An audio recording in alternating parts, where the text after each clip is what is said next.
At Marathon Health, we believe outcomes should work, not passively, actively.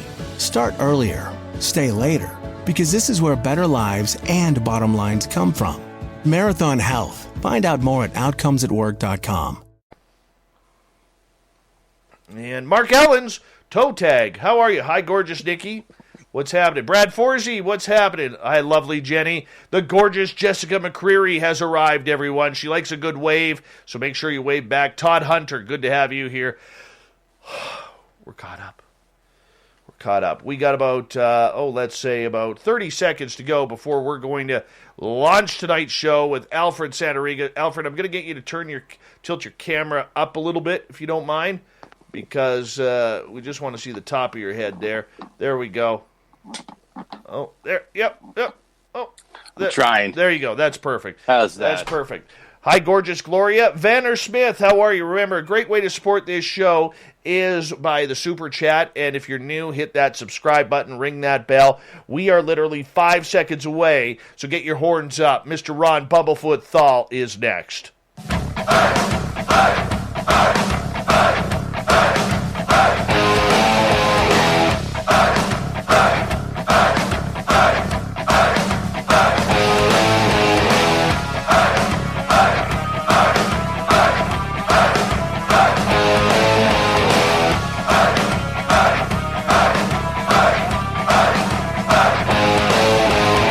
The mountains of central British Columbia to you listening around the world. This, my friends, is Spaced Out Radio. I am your host, Dave Scott, sitting in the captain's chair of SOR headquarters. We welcome you to tonight's show and our terrestrial affiliates around North America, digitally on TalkStream Live, Revolution Radio, and KPNL. All of our archives are free by going to youtube.com/Spaced Out Radio. Do me the favor, hit that subscribe button. You can follow us on Twitter at Spaced Out Radio and on Instagram, Spaced Out Radio Show. Our website is spacedoutradio.com, where we have a plethora of features for you, including rocking out to Bumblefoot and reading up on Captain Shirk's SOR Newswire. Tonight's show is brought to you by Chive Charities. Help make the world 10% happier by visiting Chive Charities today. You can find them on our website. I'll tell you, these are the nights that I love on this show, when we get into the experiences of real people. It's not about research. It's not about books and documentaries and movies. It's about real experiences with real individuals who cannot understand these all too real problems. And this is where we find Alfred Santariga. 53 years of experience in all aspects of the paranormal field. He's intuitive, he's an experiencer, continues to actively research the cryptids that are haunting this world. Alfred has appeared in half a dozen independent films, along with New York Network Television. He's the founder of the Bronxville Paranormal Society, director of the New York State UFO Project, director of the New York State Sasquatch Organization, and director of the North American Dogman Project New York State Chapter. This guy wears a lot of hats, a lot of experiences, and the beautiful part about him is not only his accent, but that he's a New York Yankees fan as well. And I love that. I love it. Alfred, welcome to Spaced Out Radio for the first time, my man. How are you? Thank you for having me, Dave. It's my pleasure. It's been a long time coming. I've been dying to get here since I listened to you like on Revolution Radio like 6 years ago for the first time. And I was like, man, this dude is so good, you know? And because not all hosts are created equal, and you're one of the better ones out there, bro. Thank you so much, and your check is in the mail for that, just so you know. Because apparently, if you didn't know, we there's a rumor going out there that we buy our followers. So if I'm buying my followers, I got to buy the compliments too. So your check is in the mail. Awesome.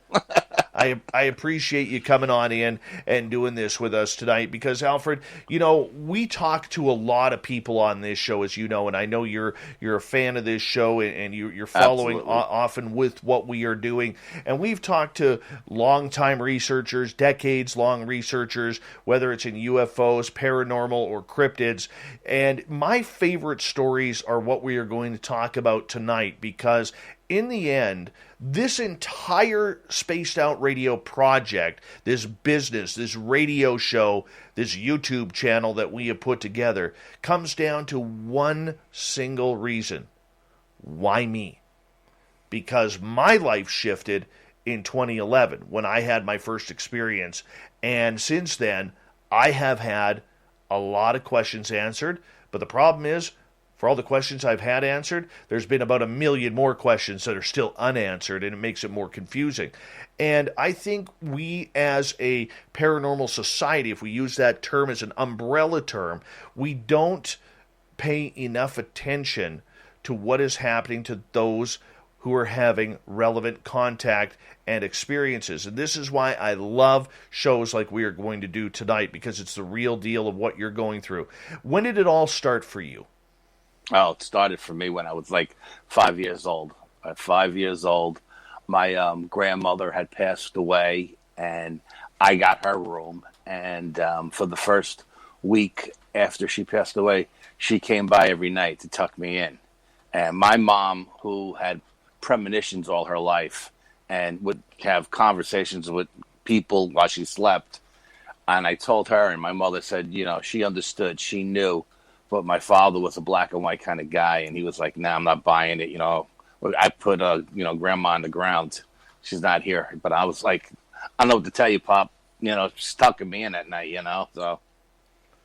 So going back to 5 years old, having your first paranormal experience with your grandmother, what was that like all of a sudden, knowing that she had passed away? You had attended her funeral and the big family affair that went along with that, and all of a sudden, boom, you get her bedroom, and there she is standing there. Yeah, no, I mean, 5 years old, I didn't know what the hell to think.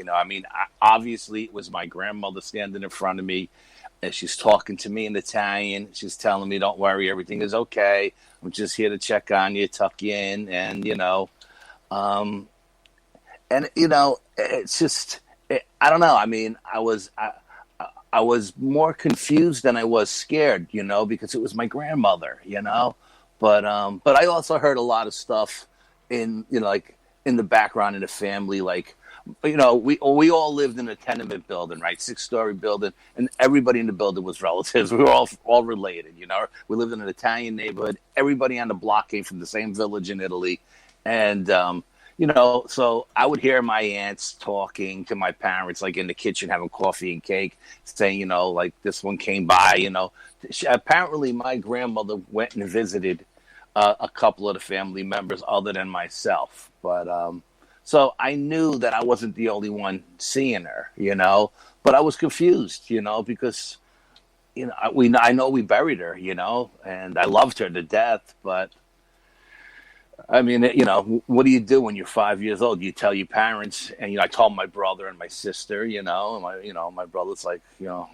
wow, that's crazy, and my sister's like, don't tell nobody, But it's just what it was, it is what it is. Man, I could just imagine 6 stories of one Italian family. The dinners must have been fantastic and loud. Oh my God. And it wasn't just one building. It was like 4 buildings in a row like that, So it was fun as a kid growing up with all of my relatives and all my cousins all on the same block. It was a lot of fun, a lot of big family functions and stuff like that. Yeah. That would have been great. That would have been great to experience. For you, as you started down this paranormal road at an early age, when did you clue into your intuitiveness? I don't. I guess I felt it as a kid. I always knew like when something was going to go down. You know what I mean? I always if we were hanging out in the block or in school. You always knew when trouble was. I always knew when trouble was coming around the corner. I would get a gut feeling, and I would say, okay, listen, we got to go here or we got to go there because shit's going to happen any second. My friends would look at me like I was nuts, but, and then, all hell would break loose. You know what I mean? So. No, and I can understand that. I mean, I think we all kind of tuned into that that fight or flight type of atmosphere, where as we got older and started having a couple of beers and everything like that, when we came of age, we became the curious fighting type. I mean, that's just the way it seemed to happen. I remember, growing up, playing hockey, hit 19 years old, you hit the bar age, and it's like, well, if I'm not hitting on girls tonight, we might as well brawl it up. I mean, that's just the way it was, and time you got kicked out, but that's okay. I mean, nobody hurt in regards to that. But as you started to mature and everything, I mean, the one thing that really attracted me to wanting to bring you onto the show tonight was the fact that you are someone who has run the gamut with a lot of different experiences. I mean, tell our audience right off the bat, just give us a quick 1, 2, 3, 4, 5 on everything that you've experienced. UFOs, cryptids, Bigfoot, Dogman, shadow figures. We've seen things in the woods. I've seen things in the woods. Like if I was to tell you all the crap that I've seen in the woods, you would think I'm nuts. Anywhere, things from like gnomes to shadow figures to just Dogmen and Bigfoot. It runs the gamut, And but I mean, growing up as a kid, my aunt was a white witch, So if somebody in the family had the evil eye put on them, we would go to her, and she would take it off of us. I've had a couple of evil eyes put on me from ex-girlfriends and stuff, over the years. But also my uncles and my aunts, they would do seances and stuff, and as one of the younger guys in the family at the time, I would just sit in the background and watch. Me and my cousins would sit in the background and watch while they did their thing. But it was always under the guise of my aunt, who was the white witch. You know what I mean? So, it was pretty interesting watching them do stuff like that. And seeing the candles burning and getting brighter and smaller and stuff like that. It's just mind-boggling, because everybody at the table, there's nobody there with a butane torch making that candle go higher. You know what I mean? That candle is just answering questions and stuff. It's just mind-boggling. I remember one time we were doing the whole candle thing, and when spirit is around, believe it or not, you can grab, if this is the candle, you could grab that fire and you can pull it up with your fingers, and it doesn't burn, and it'll just expand for you. And we used to have fun with that when we were in I wouldn't call it seances, but in spiritual meditation, I would say that.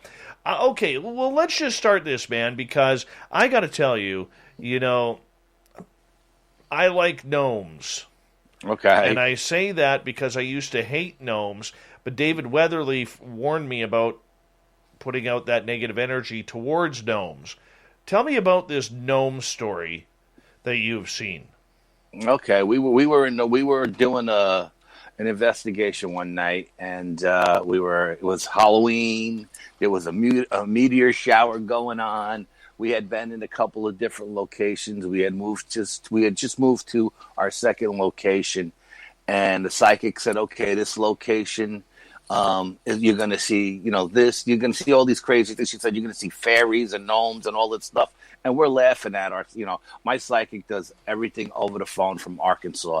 She reads everything through me. She says I'm a conduit.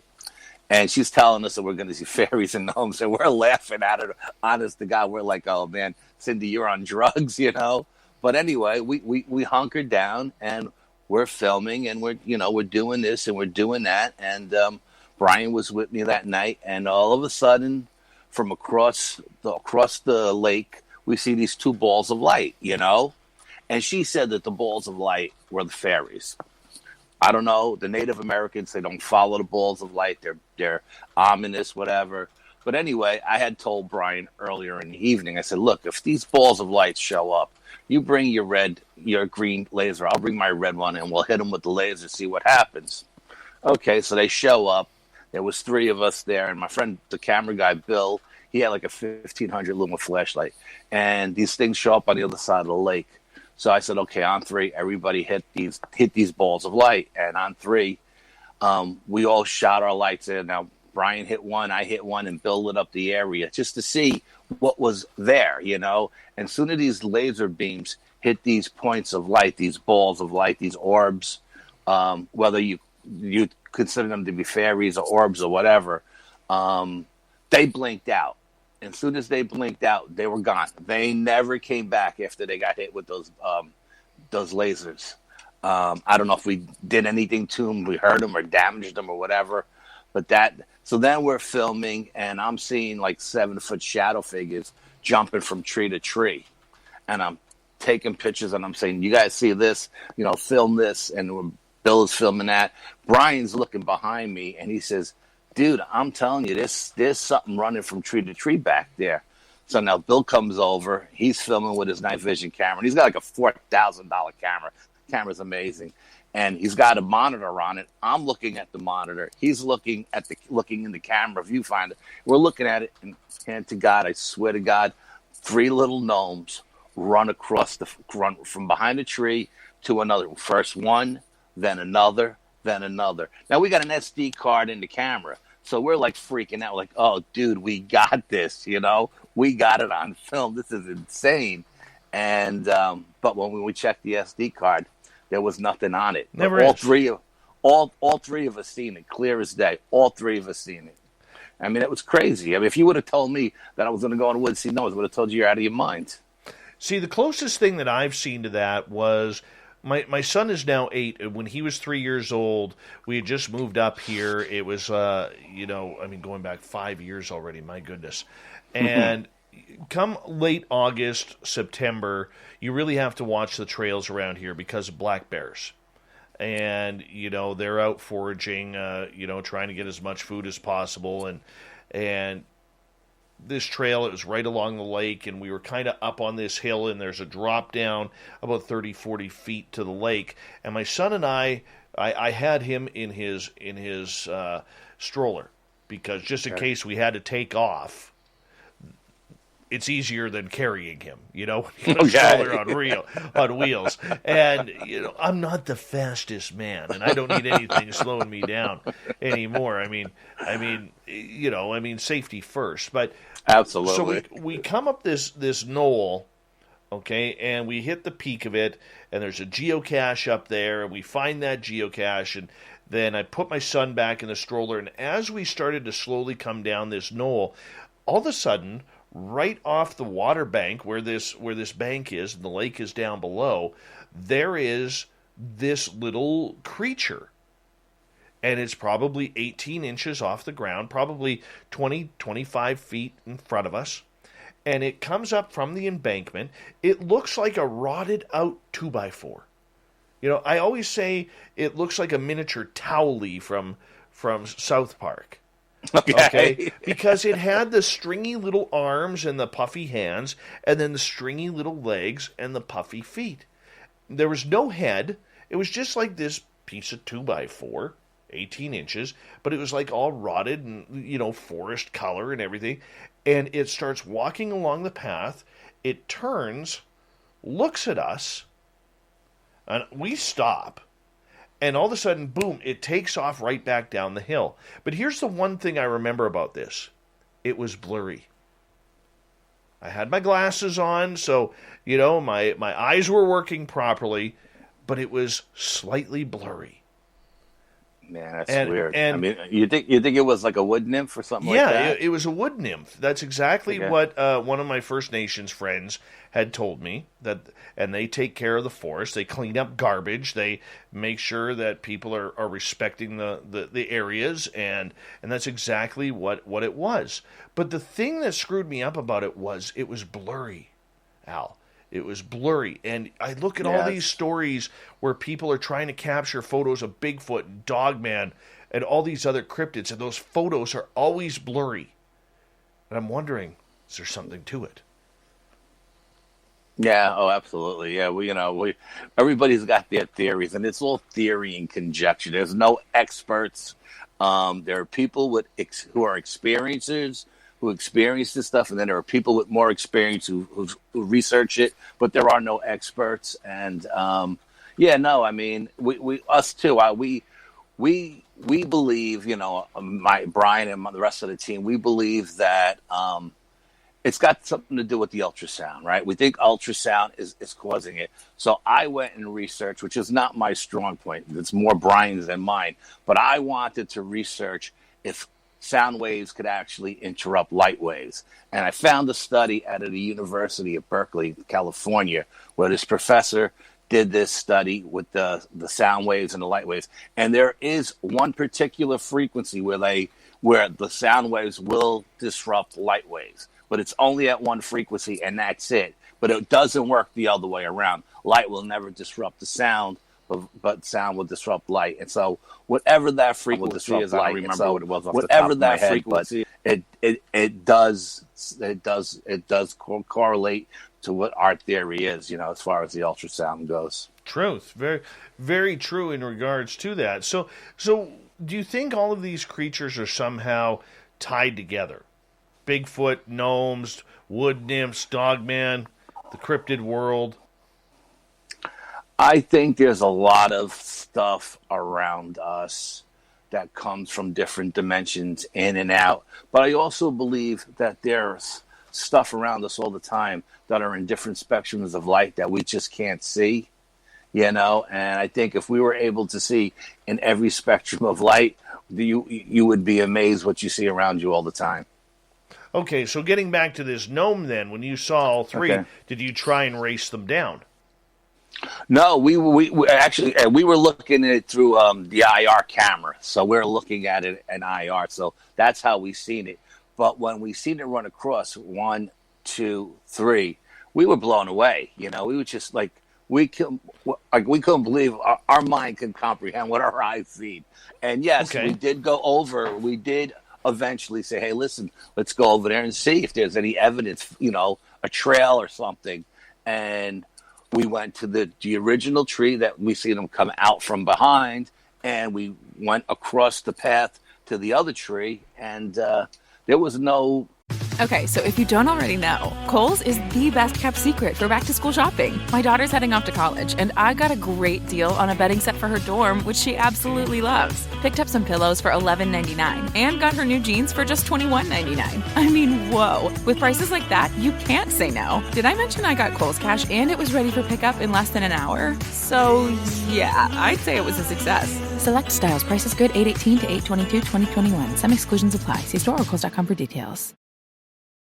Okay, so if you don't already know, Kohl's is the best-kept secret for back-to-school shopping. My daughter's heading off to college, and I got a great deal on a bedding set for her dorm, which she absolutely loves. Picked up some pillows for $11.99 and got her new jeans for just $21.99. I mean, whoa. With prices like that, you can't say no. Even better, it was ready for pickup in less than an hour. Did I mention I also got Kohl's Cash and Connecticut shops tax-free through Saturday? Select styles. Prices good 8/18 to 8/22/2021. Some exclusions apply. See store or Kohl's.com for details.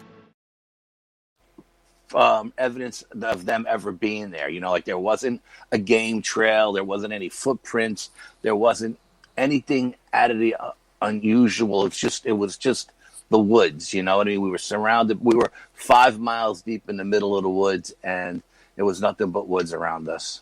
What did they look like? Honest to God, I swear to God, it looked just like one of those little garden guys with the pointy hats, but they were about 2 feet tall. I would say they were about 2 feet tall. Yeah. Yeah, it was mind-boggling. I swear to God, it was mind-boggling. And how far away were they from you? Oh, man, they were close. I would say they were no more than 50 feet away from us. Really? That's close. Yeah. No, they were pretty close. I mean, you wouldn't have been able to see them with your naked eye because it was pitch black, We were in the middle of the woods, a lot of tree canopy and everything. It was night, but with the IR camera, you see them clear as day, Wow. That is just amazing. We have just under 90 seconds to go here before we go to break at the bottom of the hour. Alfred Santariga is our guest tonight on Spaced Out Radio. You have shadow beings going on in this moment. You got some other weird stuff going on. You got gnomes running around. I mean, was this place close to civilization? Was it kind of out in the rural areas? Yes and no. It's a rural area, and we were about 5 miles deep into the woods. But I mean, so if you hiked 5 miles one way or the other, you would come across homes and stuff like that. But it's a pretty rural community. So that's something that is, those type of sightings, are they normal there? Well, apparently this location is a place of high strangeness. Yeah. Now I've researched the area, and I never heard anything about gnomes or fairies or anything like that in my research. But there have been Bigfoot sightings there and UFO sightings there. A lot of alien orbs going in and out of the lake, and UFOs siphoning water out of the lake, and Sasquatches, being in the area. Well, let's get into Sasquatch next with you, my friend, because we're going to go to break here at the bottom of the hour, all the way from the beautiful state of New York. We have Alfred Santariga, and we are checking on out what it's like to have a multitude of personal experiences.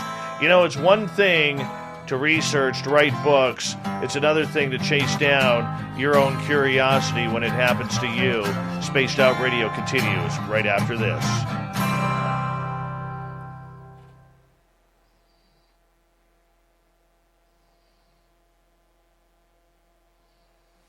That's a solid first half hour. Wow. I can't believe a half hour went by already. I know, dude. It's a lot of fun. All right. That was quick. Dirty Filth, how you doing, buddy? Dirty Filth. All right, there we go.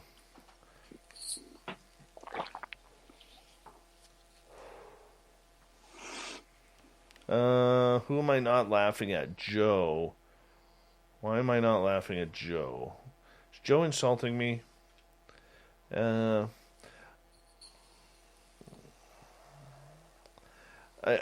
right. Chad Smith is trying to steal my my profile here. All right. Not only am I Dave Scott, but I'm Chad Smith. Alfred, are you Chad Smith too? No, I'm not Chad Smith. Absolutely not. No? Okay, so we had to clear that out. Who's Chad Smith in the chat room? Hey, Fap, don't you wish you had one of these shirts on? Don't you wish you had one of these, buddy? Look how good this looks.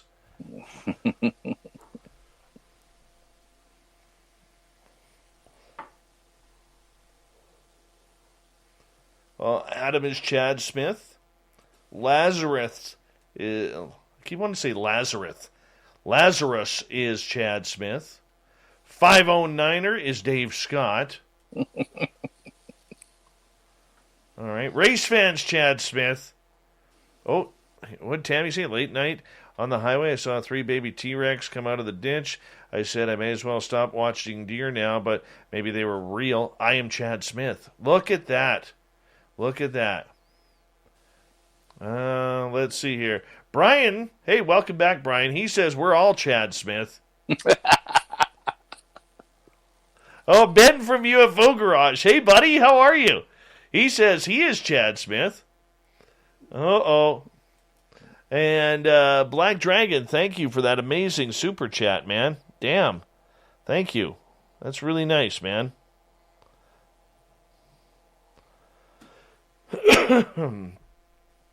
Oh, I forgot to tell you guys, I had an incredible experience. Remember last night I said that after the show, I had to tune out early because I had to talk some UFO stuff with Lorian Fenton. So I walk outside underneath my carport. My dog Doug comes with me, and he goes into our back, goes through the gate, which is about 3 feet away, and then goes about 5 feet, lays down on the ground. And as I'm talking to Lorian, I actually saw a ghost deer come hopping by. Like another 10, 15 feet in front of my dog. My dog didn't even react. Didn't even react. It was the weirdest thing. Ross Smith is apparently Chad Smith too. Night Gazer, by the way, is Chavez Smith with a Y. That is good. That is good. So yeah, I actually got to see a a ghost deer last night hopped through my yard. Kira is Chadina Smith. Very nice. And let's see who else we have. Alicia, thank you so much for that super chat. How's Texas today? And by the way, Alicia is now Chad Smith.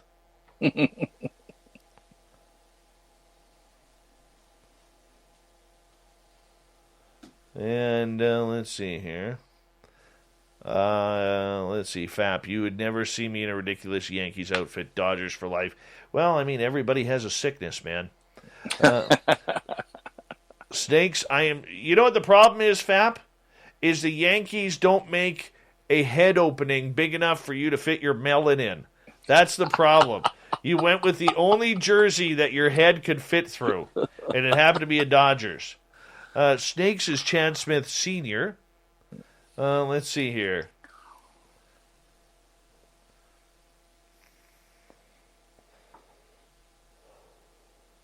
Christy Bergeron says, Chad Smith. Looking good tonight, Christy. Thank you for joining us.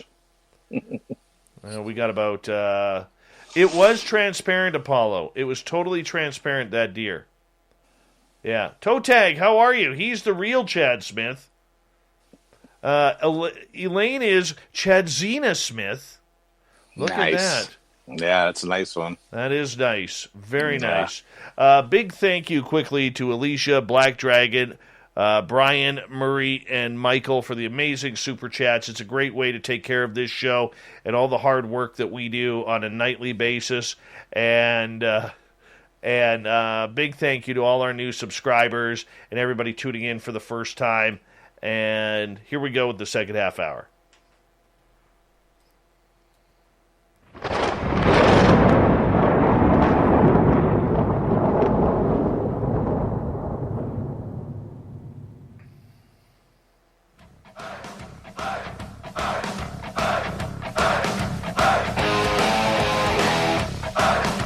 Second half hour of Spaced Out Radio is underway tonight. I am your host, Dave Scott.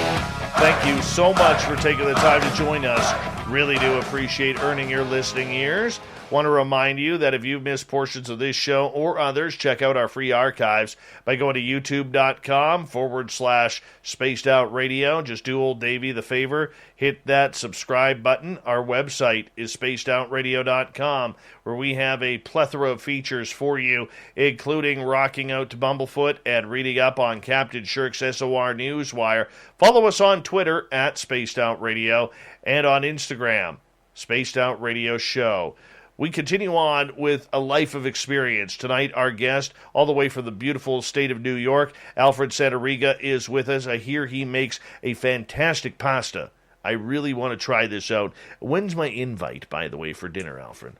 I'm the pizza guy. I don't care. I'll take a pizza. Look at me, man. Do you think I'm turning things down? My wife is the pasta person. I'm the pizza guy. That's all right. I'm coming over to pig out, no matter what. Oh, absolutely. More than welcome anytime. Absolutely. And then let's plan it right now. Pizza and pasta.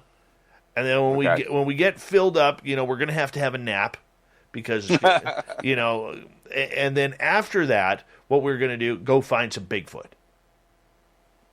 Awesome. I think that's the perfect day. We got to have Italian bread and antipasto too, though. I'm in. It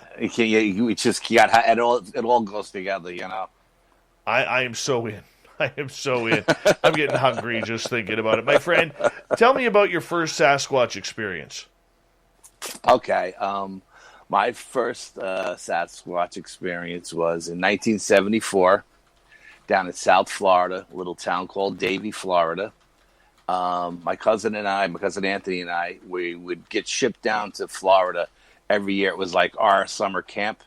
My sister had a beautiful home with an in-ground pool, and my brother-in-law had a couple of dirt bikes for us. And, we'd work around the house in the morning, cut grass, paint, whatever. He always had a ton of chores for us to do. But in the afternoon when it got hot, we were either in the pool or in the woods riding our dirt bikes. So it was 1974. We're hanging out, me and my cousin Anthony. It's the wee hours, 1 o'clock in the morning. I think we were watching like Don Kirshner's rock concert or something back in the day, and that's a long time ago. And we had just gone to bed like 2 o'clock in the morning, and my sister's house was fenced in on three sides. The front of the house was open, had a circular driveway with a fountain, and then the other three sides was fenced in with a 6-foot fence. She had two giant German shepherds, and we're laying in bed. No, we're getting ready to go to bed, and all of a sudden the dogs start going ballistic. I mean, just absolutely ballistic. So I grabbed the dogs, I put them in the garage because I don't want them to wake the whole house up. And we smell this smell that was so pungent. It just burnt your eyes. I mean, you couldn't breathe. It was so bad. And it came, and then after a few minutes it went. And when it was gone, the dogs settled down. We brought the dogs back in. And then the next day, we tell my sister and my brother-in-law, Joe, something came by the house last night that made the dogs nuts. And it smelled to high heaven, And my brother-in-law, Joe, says, oh, that was the skunk ape. So me and my cousin Anthony, we look at it just like skunk ape. What the hell's a skunk ape, Like, we thought he was pulling our legs, And he's like, no. My sister's like, no, this is the Bigfoot down in Florida is called the skunk ape. And we're like, yeah, okay, Bigfoot down in Florida. Everybody knows Bigfoot's only out in the Pacific Northwest, And so then we went out in the afternoon. We met up all our friends, and we were all hanging out in the back in the swamp, riding our dirt bikes. And we started asking all the local guys, And they're like, yeah, everyone, around this time of the year, he comes through, this, that, and the other. Like, it was no big deal. It happens every year. But I was like, okay. So then a couple of nights go by again. Me and my cousin are up to the wee hours watching TV. Back then, I think 2 o'clock in the morning, the TV shut off. You got nothing but snow. 2 o'clock in the morning, we go lay down. We're in bed. We're sitting in the sitting room, which had a queen size pull-out bed with its giant picture window behind us with a curtain on it. And then all of a sudden, the sensor lights go on. Again, the dogs go ballistic. Again, I get up. I bring the dogs into the garage. And as I'm coming back from the garage, I see this shadow go across the curtain, we didn't know what the hell it was. And so my cousin Anthony seen it on the wall. It projected through, but I seen it on the shade, the actual shade that covers the window. So I got down on my hands and knees and crawled over to the window to see what the hell it was. And I peeked out from underneath the window. And when I looked out there was this, lack of a better word, a monster in the middle of the driveway looking at the picture window. Now, the sensor lights are on, the floodlights are on. And this thing, I don't know if it's seen its reflection in the window, but it gave like this incredible Hulk flex and just screamed bloody murder, And I almost died. I thought it seen me, I thought it was looking at me. And then it kind of just walked away, and it was going towards the side of the house. So as it walked towards the side of the house, I grabbed my cousin Anthony. I said, come on, let's go. And we ran to the bathroom between the kids' rooms. We left the lights off so nothing could see us from the outside looking in, but we're looking out because the house had sensor lights on all four corners. So as it's going along the fence line, there wasn't any house next door to us on this side of the property. It was just wild watermelons. And it's walking along the fence line, and we're looking at it, and it's looking at us like it can see us through the tinted screen, through the tinted glass, and like it's looking at us. And we're looking at it, and we're like ducking underneath the window because we feel like it can see us. It stops, grabs a wild watermelon, takes a giant bite out of it, drops it on the ground, and heads towards the back. We run to the back to the patio, and we're inside the patio. And behind our house, the neighbor had a man-made lake. It squats down about a man-made lake. Again, it turns and it's looking at us, and it starts scooping up water, and it's drinking water. Okay, then it turns and it goes into the swamp where we ride our dirt bikes, where we have our bonfires, where we drink our beer and stuff like that, And so that was the first night. And my brain couldn't comprehend what my eyes were seeing. It looked like King Kong to me. It had the canines.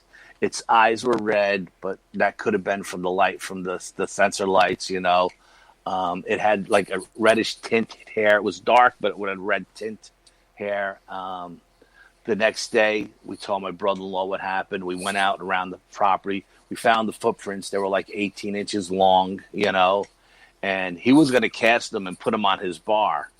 But he never came home for lunch with the plaster. And by the time he got home at the end of the night, the guy who owned the horse ranch had already gone by with a tour, and he always drove by our house because we hung out with his son. So someone would always take the tours by our house, And so they destroyed the footprints. And then a couple of nights went by, everything was okay. And then this guy who owned the horse ranch, he had just brought this wild stallion in from Montana or Wyoming or something. And he couldn't put him in the stalls with the other horses because it would kick and make all the other horses nuts. So they had him out in the corral. And they had this Native American Seminole Indian would come and work the horse every day to break him. At one point, my brother-in-law comes home from the restaurant. So he always brought a couple of pizzas home from the restaurant at night, and we would just sit on the patio and eat them. So we're all sitting on the patio eating them, and when we hear boom, boom, boom, we're hearing like a 30-30 going off, So we run to the front of the house, and we could see the muzzle flash of the gun. So my brother says, jump on your bikes and go see what's going on back there. So me and my cousin Anthony jump on our bikes. We race down there. We get down there, and the kid, our friend, was telling us, the skunk ape tried to get the horse, the new horse. And the horse must have jumped the corral and ran into the pasture and got away. And my father came out and shot at it. The next day, when the Native American came to get the horse, they went out to the pasture to get him. When they brought the horse back, the horse had fingerprints in its hindquarters. Like if I was to grab you around the wrist like this and leave that mark, that's what it had on its hindquarters. And we were just like amazed. And then, the native was saying that the horse must have kicked out from the grip, and that's how he got away. And so then the sheriff is saying, okay, we're going to have to pick up the patrol in this area because, these people are getting a lot. We're getting a lot. Because my sister's house was butted right up against the Everglades. And that summer there was a lot of drought in South Florida. There was a lot of fires in the Everglades, and a lot of the animals were coming inland, And even though they were coming into her community, she was still a good 5-10 miles away from town, And so a few nights go by, everything is all calm, and my sister and my brother-in-law meet up from some friends from New York. They fly down to Florida, and they take them down to Miami, out to dinner, dancing and all that. And me and my cousin Anthony are watching the kids, babysitting the kids. And they get home around 2 o'clock in the morning, something like that. And my brother-in-law says, any action tonight? We said, no, pretty quiet night, No sooner than we say that, we hear this blood-curdling scream. I mean, it was just send chills down your body. Nobody knew what it was, But we heard this blood-curdling scream. My sister couldn't get in the house fast enough. My brother-in-law says, come on, get in the car. Let's go check it out. So my cousin Anthony jumped in. She dropped in the shotgun. I jumped in the back, and I was hanging out of the moonroof. My brother-in-law's brand new Lincoln Continental. I'm hanging out of the moonroof. And as we're going up the block, just as we get to the block, the deputy is coming down one side of the street. So we're behind the deputy. And this neighborhood is like 2 miles square. It's a big square, but it's like 2 miles. And to the south of us, there was a cattle rancher. And he had like this giant white Brahma bull with a big thing on its neck and everything. It was big ass bull, 1,500 pounds if you weighed an ounce. Anyway, we're following the deputy, and you can see the sheriff's cars at the other end of the development. And we're all looking to the left because that's where his spotlight is. He's looking towards the swamp.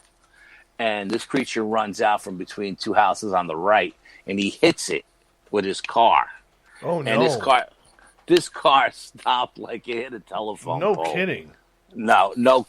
Hand to God, I swear to God. He hits it. The creature goes down and takes down like a school crossing sign or a yield sign that's supposed to...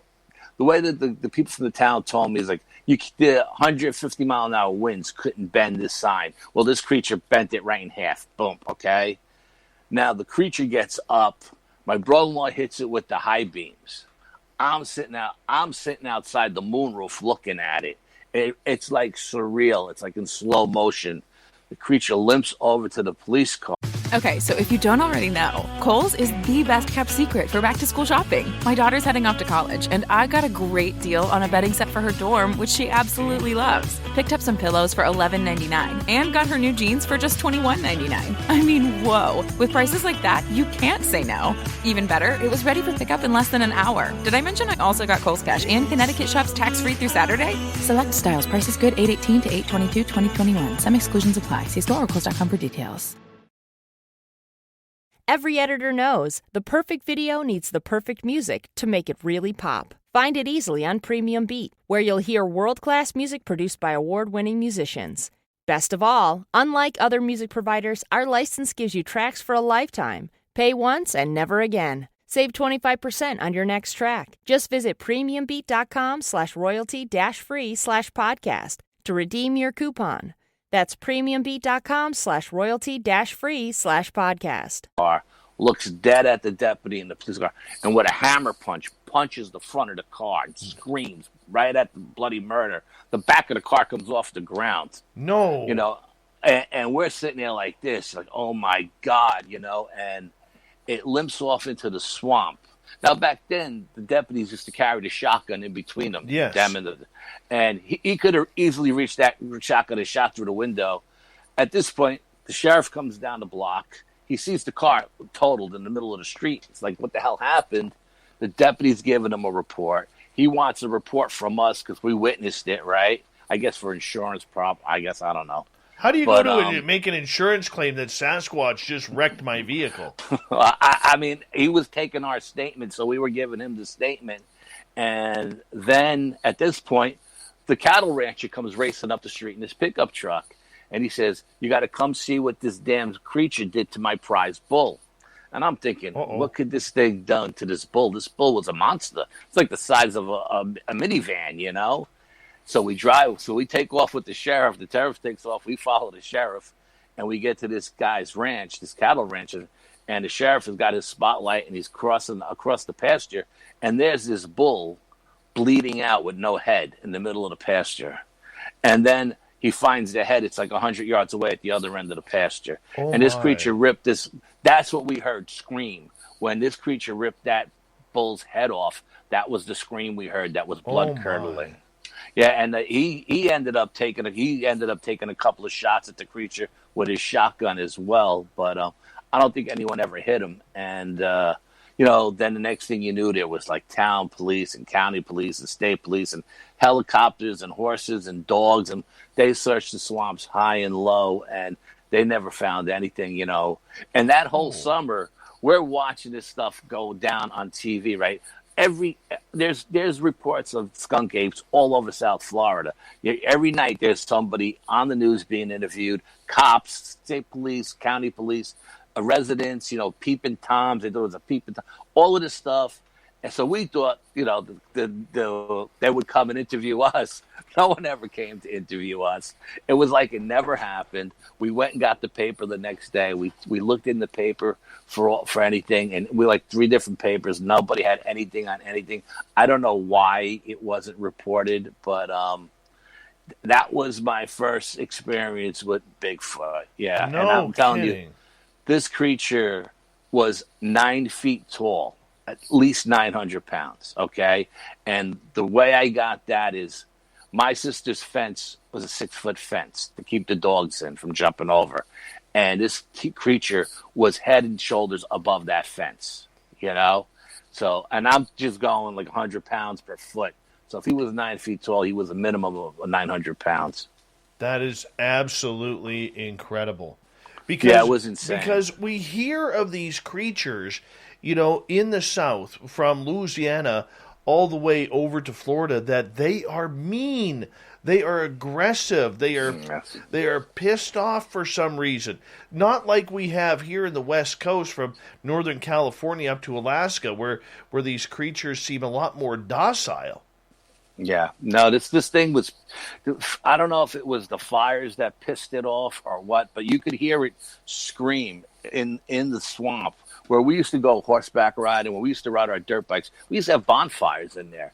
This thing would just scream bloody murder at night, and the dogs would go nuts. I mean, every dog in the neighborhood would lose its mind. And I mean, we stopped hanging out in the swamp, of course, at night, We're like, No the hell kidding. with that, Yeah. Now, for people who haven't heard a Sasquatch roar/scream, I have heard it once.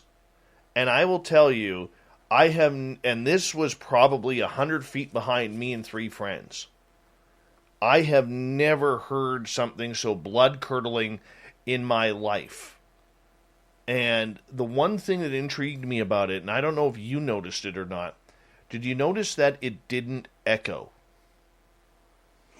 No, I didn't. I didn't know. All I know is that I felt it vibrate through my whole body, from my toes to my chest to my head. I mean, I felt like it was going right through me, just like every fiber of my body was vibrating. And it was scared the living crap out of me. I had nightmares for like 2 years, after that. Even though I was living in New York, in the city, I was still, afraid that this thing was going to come and reach through my window and grab me, Right. It took about 2 years to get past that. Yeah. And this thing had the same human type large footprints. Oh yeah, it had big footprints. Yeah, there wasn't anything. They weren't webbed. They weren't clawed. It was just a big, like 18-inch footprint by I think it was like 9 or 10 inches wide. Yeah. I mean, that is just amazing. I mean, I've only ever seen one 18-inch print in the forest, and ours was about 18 by 9 inches. Yeah. And I'll tell you, you feel really, really small when you see that. Yes, you do. Absolutely. Yeah. Yeah. Because Go ahead. if you try, we found footprints in the woods. I wear a size 12, 13 boot. I'm a big guy, 275, and I step down next to it, and my boot doesn't even penetrate the ground, and this thing is in a quarter of an inch, a half inch. You know what I mean? So. How heavy are these things? I know exactly with what you're talking about, because where we found the 18-inch print, it was on a gravel road. My buddy Mike found it.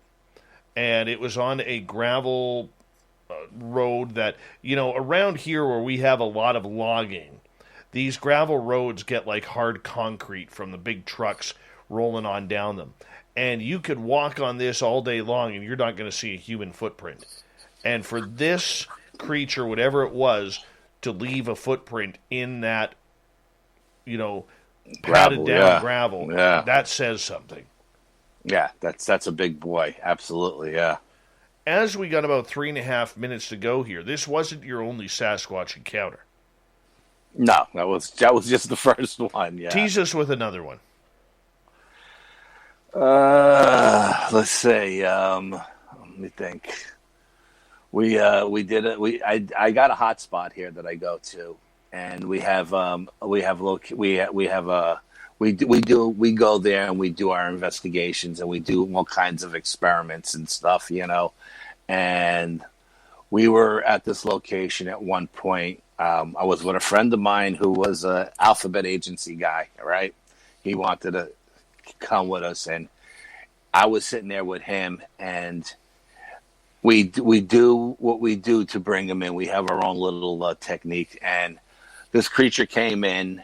I had my back to it, and my friend kept putting up like the night vision goggles. And at first he looked up and he says, "Al, there's a 7-foot Sasquatch about 25 feet behind you, peeking out from behind a tree." And I said, "Don't worry about it. We're good." Okay. And then 5 minutes later, he put it back up and he said, "Al, that Sasquatch it's belly crawling over to you. It's behind a bush. It's about 15 feet away." I said, "Don't worry about it. We're good." In the meantime, I got all kinds of cameras going, but they're all pointing in the wrong direction, of course. And so then he pulls it up the third time, and he's like freaking out. He's like, "Al, this thing is like 7 feet behind you. I think we should leave." And I was like, Don't worry about it. We're good. This is the sacred site. We've never had any issues here. We're good here. We're safe here. And it's just a scout coming in, seeing what we're doing, And then What do you mean scout? I felt that it was a scout that came down off of the high ridge to see what we were up to at that location. Okay, thank you for the explanation. Because it was just one, and he was coming in, and like I said, if he was 7 feet behind me, he could have easily grabbed me and took me if he wanted me, but because I was calm, cool, and relaxed, and I was trying to keep my buddy calm, he was like freaking out. He couldn't believe it because, to him, even through the night vision goggles, it was larger than life, But he said it looked to be about 7 feet tall, but he couldn't really make out a weight or anything. And I never seen it because it was behind me the whole time. When I did get up to try to maneuver one of the cameras to turn it nonchalantly to try to get a photo of it or a video of it, as soon as I hit that camera, it was gone in a blink of an eye. Boom, it was gone. Now I don't know if it took one giant step and jumped into the darkness, or if it just blinked out and ended up somewhere else. I couldn't tell you because I never seen it, but that's just one of many experiences at that location. My God, that just sounds absolutely phenomenal, and I want to learn more about this location and how you were attracting them in, because for a lot of us out there, I'll put my hand up, right now, for me, I know my Sasquatch areas right now are both, I don't know if they're surviving, because of the forest fires. So I'm literally going to have to find an entire new area this fall.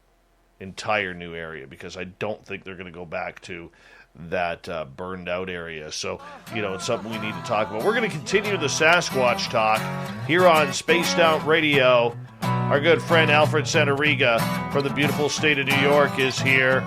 Makes one hell of a pizza, self-proclaimed. I want to try this. We're going to continue talking Bigfoot. We're going to get into some UFOs, aliens, and other monsters when we come back.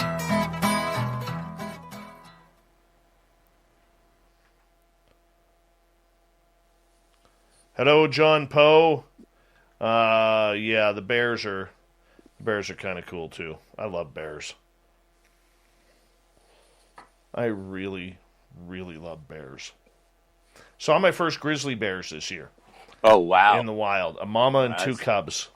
Wow. I'd never seen grizzly bears before, so in the wild, and it was amazing. I'd seen their bear crap before. It literally, if you want to ever see grizzly bear crap, up here they have these berries called rose hips. Okay. And the bears feed on them. So these grizzly bears up in the mountains were feeding off these rose hips, and it literally looked like somebody took about 8-10 cans of Campbell's soup of pumpkin orange. Okay. And dumped them into a big pile on the ground. It was the most hilarious thing. It's the only time I've really taken a picture of a piece of shit in my life, right? But, Alfred, I'm going to run my dogs outside. I'll be right back, okay?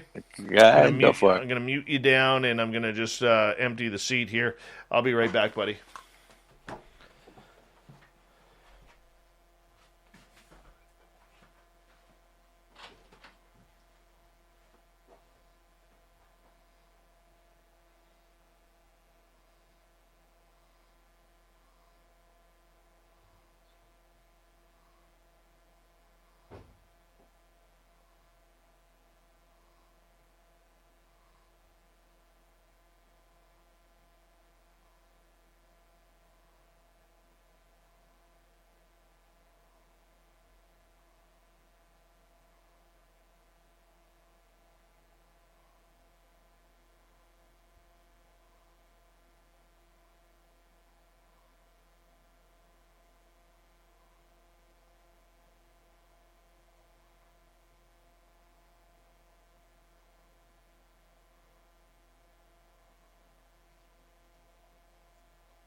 All right, my friend. I'm back. Put you up there. This is great so far. We got just under a minute to go. Fantastic. Awesome. Yeah, and there's more to that story too. Like what happened to my friend that night. So he got zapped. Well, let's get into that because I'm all into the zapping, man. Okay. All into the zapping.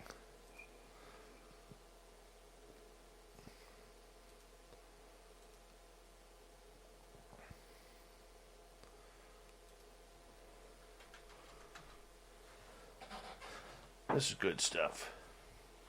Love Bigfoot talk. Oh, yeah. Love me some Bigfoot talk. All right. I want to say a big thank you to Ozzy Steve, Michael ×2, Fapster, Alicia, Black Dragon, Brian, and Murray for the amazing super chats. It's a great way to show your support of Spaced Out Radio here on a nightly basis. Thank you so much for everybody tuning on in. I see a lot of new listeners here who are friends of Alfred's. We are a live radio show, so that's why we do take commercial breaks, and we kind of stop the interviews at the top and bottom of the hour. So thank you for your support. Thank you to all the veterans out there who are listening in. We absolutely love you. Here's hour 2.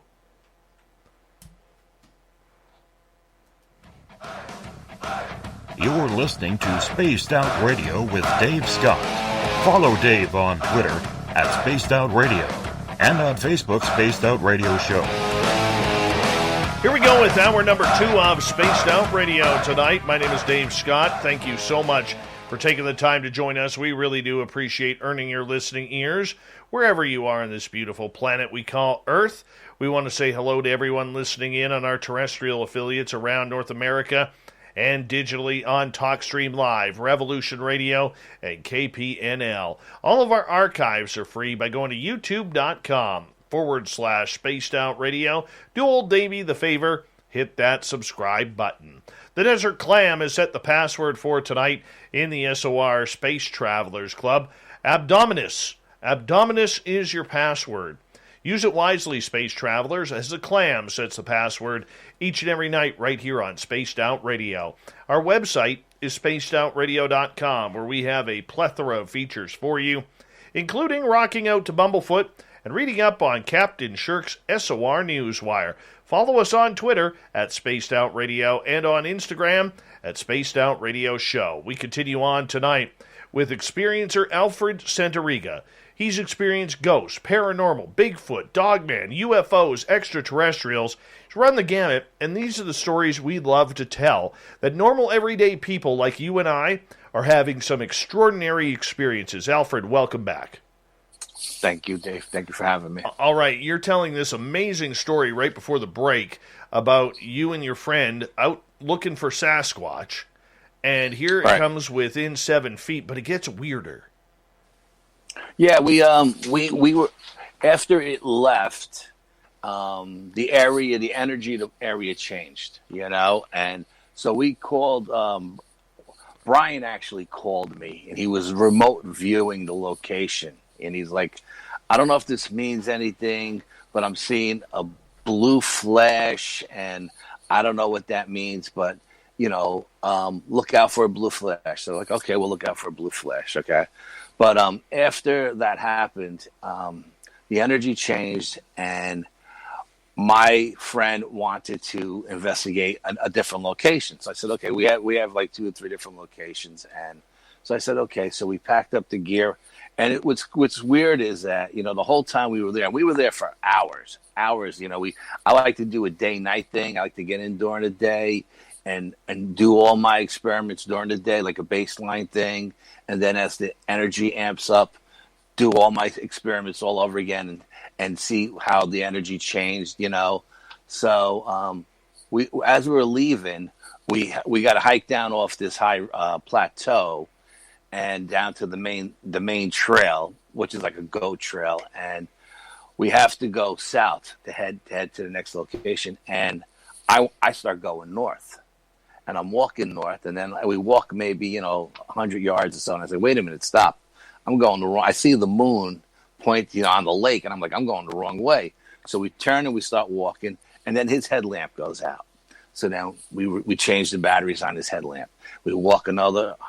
After we change his batteries on his headlamp, we start to get back on the trail, and again we're going north the wrong way. And I'm like, and again I see the moon, and I'm like, wait a minute, stop! We're going the wrong way again. So we turn and we start to go south. Now my headlamp goes out. Like, what the hell is going on tonight? I can't. The perfect video needs the perfect music. That's why premium beat tracks are produced by award-winning musicians at world-class studios. Plus, our license gives you tracks for a lifetime. Pay once and never again. Save 25% on your next track at premiumbeat.com/royalty-free/podcast. Welcome to Whataburger. Customization is what we've always done. You want mustard and mayo? You want ketchup? We'll make it how you like it. When you customize your own burger, you can put your personality in it. This is my Whataburger with mayonnaise, ketchup, all the vegetables, no cheese. We customize orders 24 hours a day. Everybody wants it just like they like it. When you can make it your own, that always enhances that experience for you. However you want it, I got you. Here at Whataburger, we make it just like you like it, whenever you like it. Things straight. The batteries are dying on us left and right.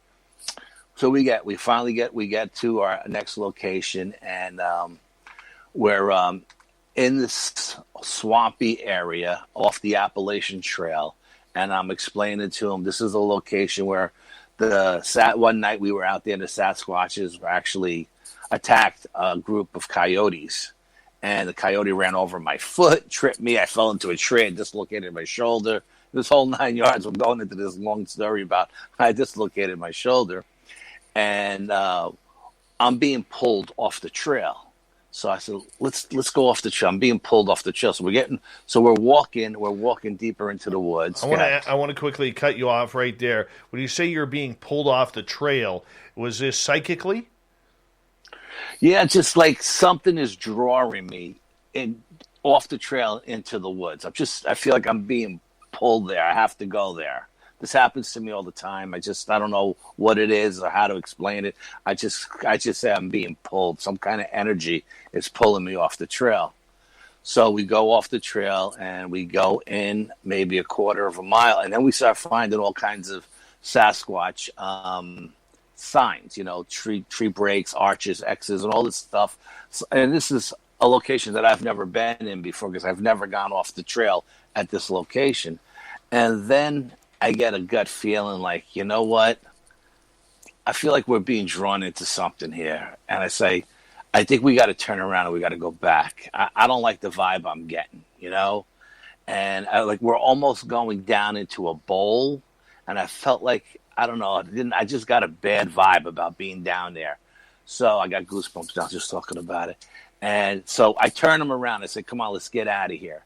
And as we're walking out, he's very reluctant. He's like, no, look at all this stuff. I'm going to get all these pictures of all this stuff. And I'm like, dude, we'll get pictures. I'll bring you back tomorrow during the day. You know what I mean? Let's get out of here now. And I'm pulling him off. I'm pulling him out of the trail. He doesn't really want to go. He's fighting me, And we get back onto the Appalachian Trail. I'm on the actual trail itself. He's still in about 10 feet off into the wood line. He starts to come towards me, and he turns back and says, let me just get one more picture. And as he turns to get one more picture, we see this blue flash go off in the darkness. Just like Brian had called it, remote viewing. Right. And the next thing I know, this guy's knees buckle, and he comes down, and I catch him. And he falls right into my arms. I catch him. I lay him up against the tree. I go, what happened? He says, I don't know. Did you see that blue flash? I said, yeah, I seen that blue flash. He goes, something hit me. I got hit with something. Now, I don't know if they were trying to get me and they hit him by mistake or they were just, they wanted to hit him. I'm not sure. But he went down, and we had to sit there for about 15 minutes so he could regain his strength. And then we got him. I got him up, and I said, okay, the night's over. We're going to get out of here. And I was telling him, listen, I think you just got hit with infrasound, and it could really damage your vital organs inside. I said, you go home tonight, and you're pissed with blood. Go to the emergency room. Don't waste any time because this is not something to joke around with, And I called him the next day, and He said he was fine. He was a pretty well built man. So he could take a good shot, I guess.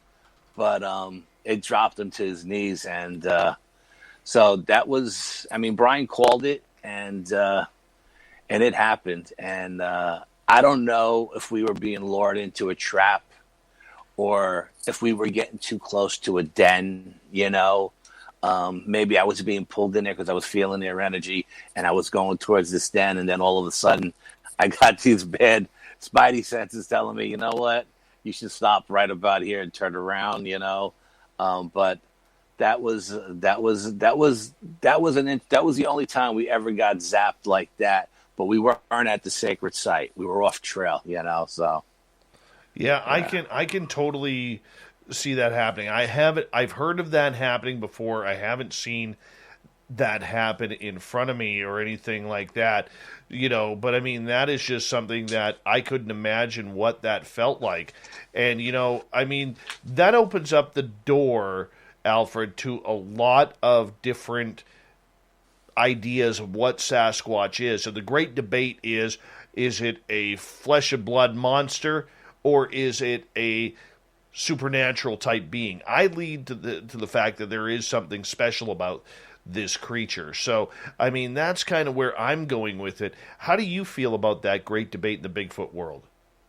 Well, yeah, no, I mean, my opinion on this creature has changed about 20 times over the years, but at this stage of the game and with all the experiments that we do, there's no doubt in my mind that this thing is supernatural. I mean, when it's here and it's standing in front of you, yes, it's flesh and blood. There's no doubt about it. I'm not saying it's a ghost or a demon or anything like that. It's a flesh and blood animal, but I think it has the ability to go interdimensional and go from one location to another in the blink of an eye, if it has to.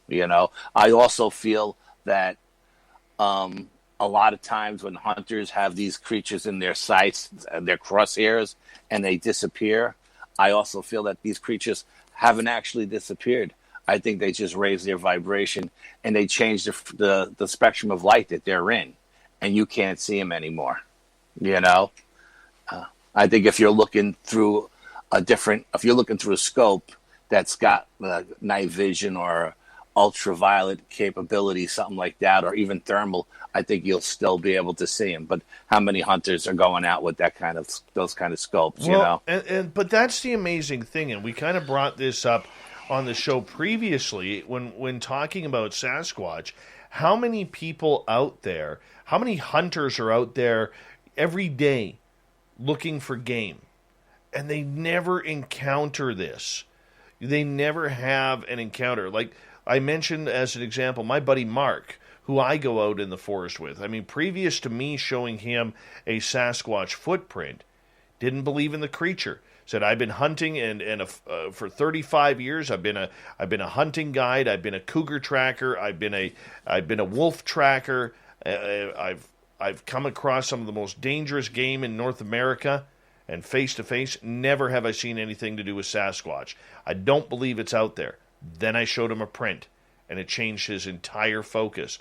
So, I mean, there's hunters that have been hunting 40, 50, 60 years out there who have never had an experience or had an encounter. Why are the experiences rare, or are they the fact that most hunters don't know what they're looking for, therefore don't pay attention? I think it's a combination of both. I think when the hunters are out there, they're so focused in bagging a deer or a buck or whatever they're hunting for that day that they're not looking at the big picture around them. You know what I mean? And I also think that these creatures are very elusive. If they get the scent of a person, if they smell you or they see you, they're going to turn the other way and go the other way. They know we're dangerous. I got two dear friends of mine.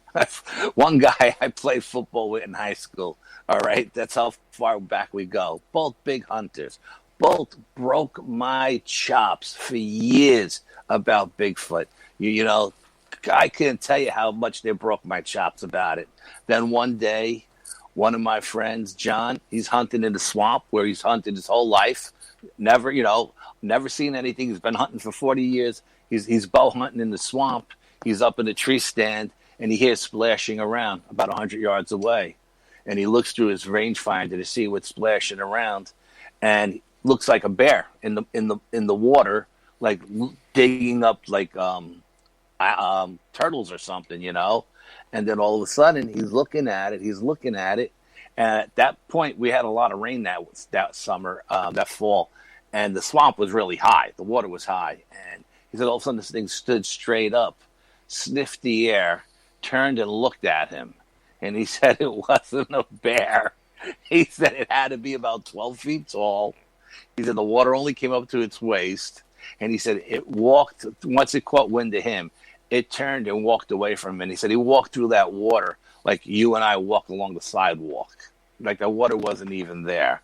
He's my neighbor. He came by one night. He was all out of his skin. He couldn't believe it. It's like, dude, you're not going to believe what I seen today. I can't believe it. And all he had was a bow, so he couldn't get out of the woods fast enough, Then another friend of mine, who's the guy I played football with, he's got property in Pennsylvania, and he's out there hunting one year. He's sitting in his camouflage with his 30-06, and he's leaning up against a tree, and he hears something on top of the mountain whoop. Once, twice, 3 times. He's like, what the hell is that? And then all of a sudden, he says something comes running out of the swamp like a freight train, just barreling, taking trees down, running. He's sitting there with his gun in his hand. He says, and this thing literally ran right past him. He said it had legs like tree trunks. He said it ran up the mountain, and when it got to the cliff of the mountain, it just jumped from here to there to there. And he said in like 30 seconds, it was up over the top of the mountain. It was gone. He said, I said, what did you do? He says, I didn't do anything, man. I just held my gun close to my chest. He goes, I couldn't believe, my eyes couldn't believe it. My brain couldn't comprehend what my eyes were seeing. He said, Al, it had legs like tree trunks. He said, and it ran right past me. It actually looked down and seen me in my camouflage leaning against the tree and just ran right past them. Like it didn't even care. Didn't care. I want to ask you because, this creature, for being so large, we associate large human beings as being very loud, very, heavy-footed. In the case of our listener Fap and the size of his head, people who can't get through doorways very well, very uncontrollable. That's kind of the way we look at it. We make fun of it, but hell, I'm someone who is very clumsy as well. That's probably the word I'm looking for. Right, absolutely. And yet these creatures, whatever they may be, all right, and I believe there's something supernatural with them, as I stated earlier, they can get in and out as quickly as possible. They seem to be faster than Usain Bolt. They seem to, with their feet must have some special type of cushion on them because they are rarely heard snapping branches when they're bolting or getting out, or even if they're sneaking up on you. They can be absolutely silent. How do you think they are doing that? I just think they're masters of their environment. I've had them come down and surround us and, not hear them, not see them on any of the spectrums of light of the cameras we have. They come down and they surround, and when they're there because you hear the whistle, you hear the knock, you hear the hoot, and they're coming. And then I've had them come down at times where they're like, sounds like a herd of elephants. They want you to know that they're coming down and they're surrounding you, So, I mean, like I said, when my friend said the thing was crawling up on me, a belly crawling up on me behind a bush, and, you wouldn't think something that big would be able to maneuver that stealthily, on the ground, but I didn't hear it. I didn't hear it crawl up on me. I didn't hear I didn't hear it come down the ridge or hide behind a tree or stand behind me. You know, I didn't hear it. You know, and we're sitting in the woods, and my ears are wide open. I'm tuned in. I'm locked in. I felt it. I felt its energy behind me. I knew it was there, but you know, I didn't turn to look because I knew if I would have turned to look, it would have ran. I didn't want it to run, you know, because my friend was getting that visual. You know, that's what he was there for. He wanted to see one with his own two eyes, and you know, being an alphabet guy, you know, he's pretty hard to convince that they were real, you know. But he changed his ideas now. So okay, well, Alfred, we got about 4.5 minutes before we have to go to break here at the bottom of the hour. You know, I want to get into some Dogman with you because that ties into the searching for Sasquatch. At what point did you ever look at this and realize that this Dogman creature was real? The first time I thought I knew they were real was I seen two of them. I was driving to work one morning, like 4:30 in the morning on the Parkway, and I seen two bipedal creatures come out from underneath the tree line, and they had glowing yellow eyes. And I'm the only idiot on the road at 5 o'clock in the morning. I stopped the Jeep in the middle of the road, and I looked, and I'm looking, and I'm looking. And at first, I thought they were Sasquatches. I really did, because they were so tall. They had to be at least 7 feet tall. And they were bipedal, and they're walking. They're coming out of the tree line, and they're in the meadow where a bunch, usually deer graze in that meadow, you know, around dawn. And they're in the meadow, and then all of a sudden, oh, we just lost Alfred. We'll get him right back here momentarily as we're going on. So, I mean, can you imagine running into a Dogman, just driving down the road, and there is this creature standing 7-8 feet tall, big snout, snarling at you? That is creepy. That is absolutely creepy as we wait for John to come back. Or Alfred, pardon me, and there he is right there. We lost you there for a second. Yeah, I got knocked out of the box, it looks like, yeah. That's all right. So getting into the Dogman thing. Yeah, getting into the Dogman thing. I'm just trying to get this phone situated here. There we go. You look beautiful right there. Anyway, yeah, so I see these two creatures. They noticed me, and when they noticed me stopped on the Parkway, they dropped down to all fours, and then they started charging me, running towards me. And what made me think that these weren't Sasquatches, I seen its necks bobbing head going up and down, you know. Now, I've always had German Shepherds, and my Shepherds always run with their heads down, you know. So I knew that this wasn't a Sasquatch because they got no necks, you know. And they had me hypnotized. I was locked in. Like, I was just hypnotized by these eyes, and I'm just sitting there looking at them, and they're getting closer, and they're getting closer, and then the little voice in the back of my head says, I think it's time to go, you know. And I punched the Jeep out, and it says I'm low battery. I don't know, I should be plugged in though. And I punched the Jeep out, and I got the hell out of Dodge, you know. And then I told Brian about it, and I went back and I investigated the area. And what I thought was just like a little piece of woods turned out to be a whole schmeal of stuff that was going on back there. No kidding. Yeah. No kidding. So how close were you to these two creatures? At the closest point, I would say maybe 35 yards away. That's not far. Yeah, at the closest point, because they were coming, and they were coming quick, you know. And they were running towards you. Yeah, they were coming at me. They were like charging me. Weird. And I was just locked into their eyes, and I felt like I was hypnotized, you know, for that split second. And then I just got the hell out of Dodge. What is the fear, as we got about 30 seconds, that goes through you when being in that situation? you just don't know what you're dealing with. You know what I mean? You don't know. I mean, that was my first encounter with the dog, man. I really didn't know much about it except for what I heard on like Vic Cundiff's show and stuff like that.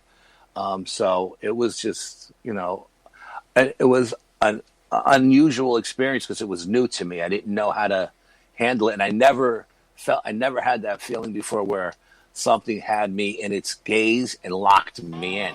Wow. Well, let's finish this. We'll continue with Dogman Stories on Spaced Out Radio when we return. Our guest tonight, Alfred Santariga, experiencer, researcher out of the beautiful state of New York. We'll be back with more Spaced Out Radio coming up right after this.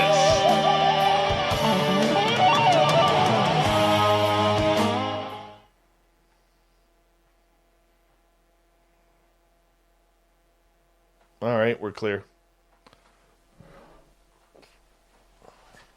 Give me 1 sec. John Poe, the reason why the wrench has put you on a 300-second timeout was because you wouldn't let the subject go. We don't stop shows with planned guests to change topics in the middle of a show, especially to go to a press conference for an alleged alien experiencer who has no one show up in Washington, D.C. Whether it's part of a game or not interested in that when we have when the topic tonight is cryptid. So it's nothing against you. It's nothing personal. It's the fact that every now and again I just can't go there. Okay, during the show. So we're not going to drop a topic, and I'm not going to drop Alfred to get to some faux story about an alleged experiencer who calls a press conference saying aliens are going to arrive and nothing happens and no one shows up. So that's the way it is. It's nothing personal. We just got to let it go sometimes. And we're having a good time tonight with Alfred. We'll get back into UFOs here soon, and we'll go from there. All right. Troy says he loves your peacemakers in the background on the flag. Let's see. Absolutely. Joey, brilliant guest. So don't forget to hippity-hoppity off the like button, please, ladies and gentlemen. Cool. And Joe's Maine in California had a mountain lion screaming just to the north, and it's now gotten quiet. Oh, yeah, it's probably walking out of the area because it smells your feet, Joe. Just saying that. Or it saw your hair and realized that there is no way it could compete. Let's see. Okay, so if you don't already know, Kohl's is the best kept secret for back to school shopping. My daughter's heading off to college, and I got a great deal on a bedding set for her dorm, which she absolutely loves. Picked up some pillows for $11.99 and got her new jeans for just $21.99. I mean, whoa. With prices like that, you can't say no. Even better, it was ready for pickup in less than an hour. Did I mention I also got Kohl's Cash and Connecticut shops tax-free through Saturday? Select styles. Prices good 8/18 to 8/22/2021. Some exclusions apply. See store or Kohl's.com for details. Expand your influence with the perfect music to play on any social video. With Premium Beat, you get tracks produced by award-winning musicians working in world-class studios, so all your videos sound professional. Best of all, unlike other music providers, our license gives you tracks for a lifetime. Pay once and never again. Save 25% on your next track. Just visit premiumbeat.com/royalty-free/podcast to redeem your coupon. That's premiumbeat.com/royalty-free/podcast. Here. And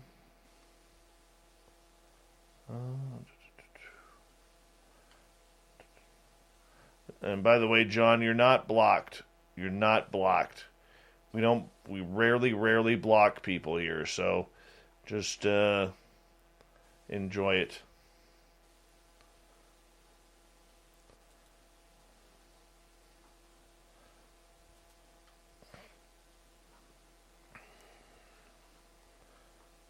My wrenches have been told that we don't block people unless it's for things that are major. Major. So, let's go like this. And,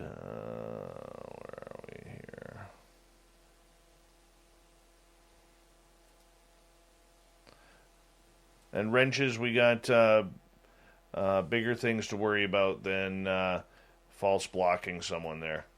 So just I've reinstated him, and we don't block for things like that. Did nothing wrong. Okay? Let's not be block happy. That kills the channel and kills the reputation of the show. All right? And in the end, I'm the one who makes the decisions. And we go from there. And Raul, see, that's the type of Raul. That's the type of crap. Okay, you've been banned a couple of times. That's the type of crap that is going to get you in trouble. I mean, I'm not understanding where you think that would be proper etiquette in my chat room. So, I mean, if you're just going to continue the politics BS and crap like that, we're not going to have you back here. All right? Come on, wake up. You don't make the rules here. I do. All right? You play by my rules. I don't understand where all of a sudden you think it's okay to question my judgment of what I allow in my chat room or not. It's not editing. It's not free speech. This isn't a free speech room, man. This is Daveocracy. Okay? This is Dave-unism, whatever you want to call it. I make the rules here, man. You know, and if I don't want crap like that in my chat room, we remove it. You know this. You continue to push the buttons, and I'm not quite sure why. I don't understand why I have to waste precious oxygen when I could be talking to my guest here for crap like that. If it's not important information on this show. Okay? You and I have had that discussion. So you either go my way or go somewhere else.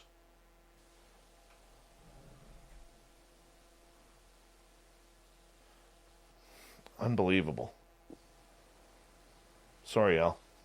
Yeah, no, I mean, I understand, man. You got this, you know.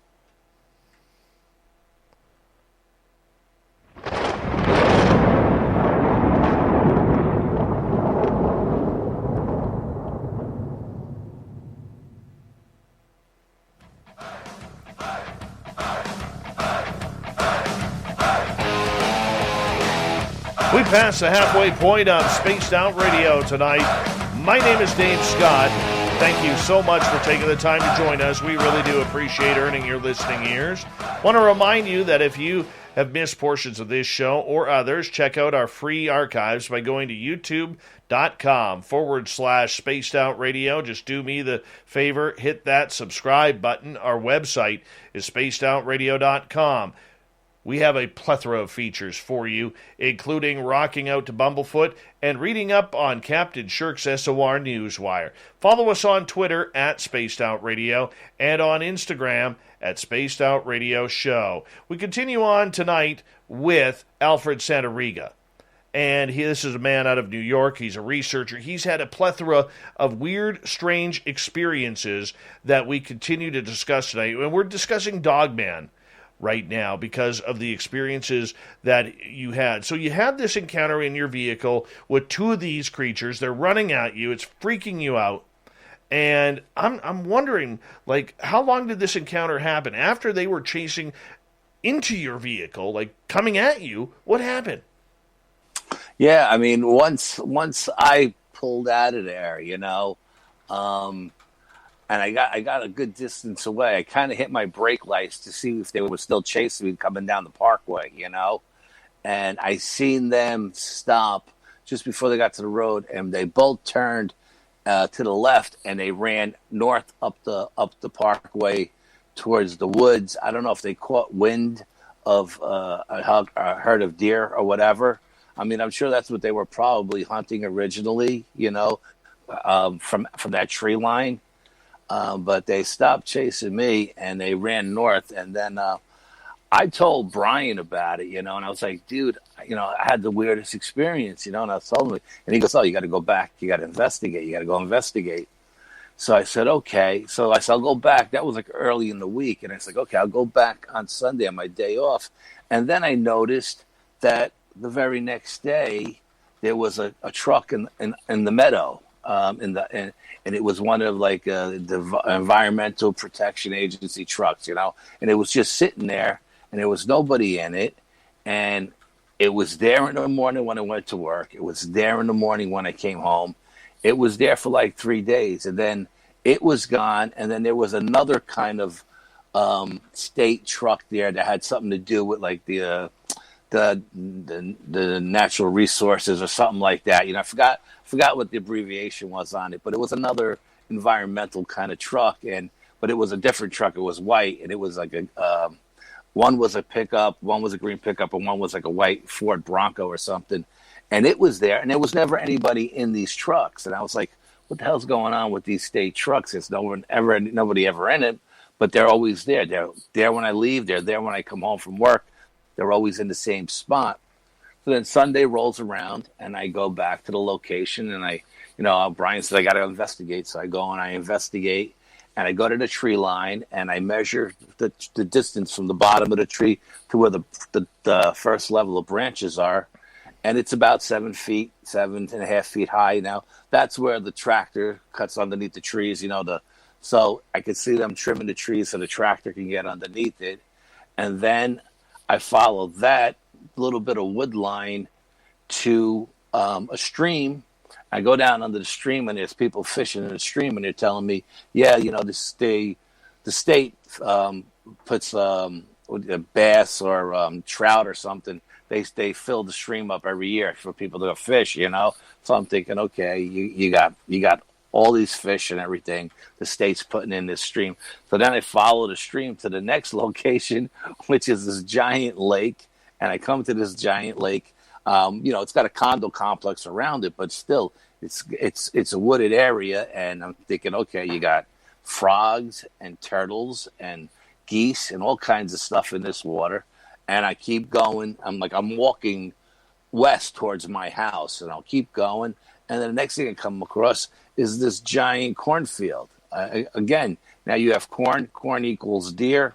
Deer equals predators, So what I thought was just a little patch of woods turned out to be, an extensive feeding area with all kinds of different animals and food sources, So I was a little taken back by all of that stuff once I figured it all out, This isn't the first time that you've had an encounter with this creature. And I got to tell you, after talking to Jody Cook last night and then you about the dog man tonight, I don't know if I ever want to come across one of these. It just scares the daylights out of me that this animal just is there for pure intimidation. Yeah, I had one come to my house, and I got the message. Put it that way, What? Yeah, we were at a location, and we got bluff charged. Okay, and we thought it was the Sasquatch that bluff charged us, but after we developed some of the photographs, the thing that was on the other side of the wall looked like it had a pit bull head with pointed ears. So obviously it wasn't a Sasquatch. It was a dog man that bluff charged us one night. But I was being drawn back into the swamp. I was being drawn to the swamp, and I said, okay, I got to go. I'm being drawn. I got to go. So Brian and the camera guy, Bill, came with me, and we went back to the swamp. And just I was getting close to the location. I must have got hit with some kind of infrasound or something because I started to overheat, and I had to they wanted me to turn around and go back, but I was so damn close to the location, there was no way I was turning around.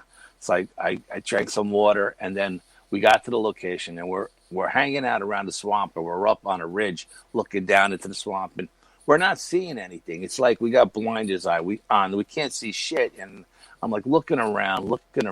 So something tells me to go down to the swamp and jump on this giant rock.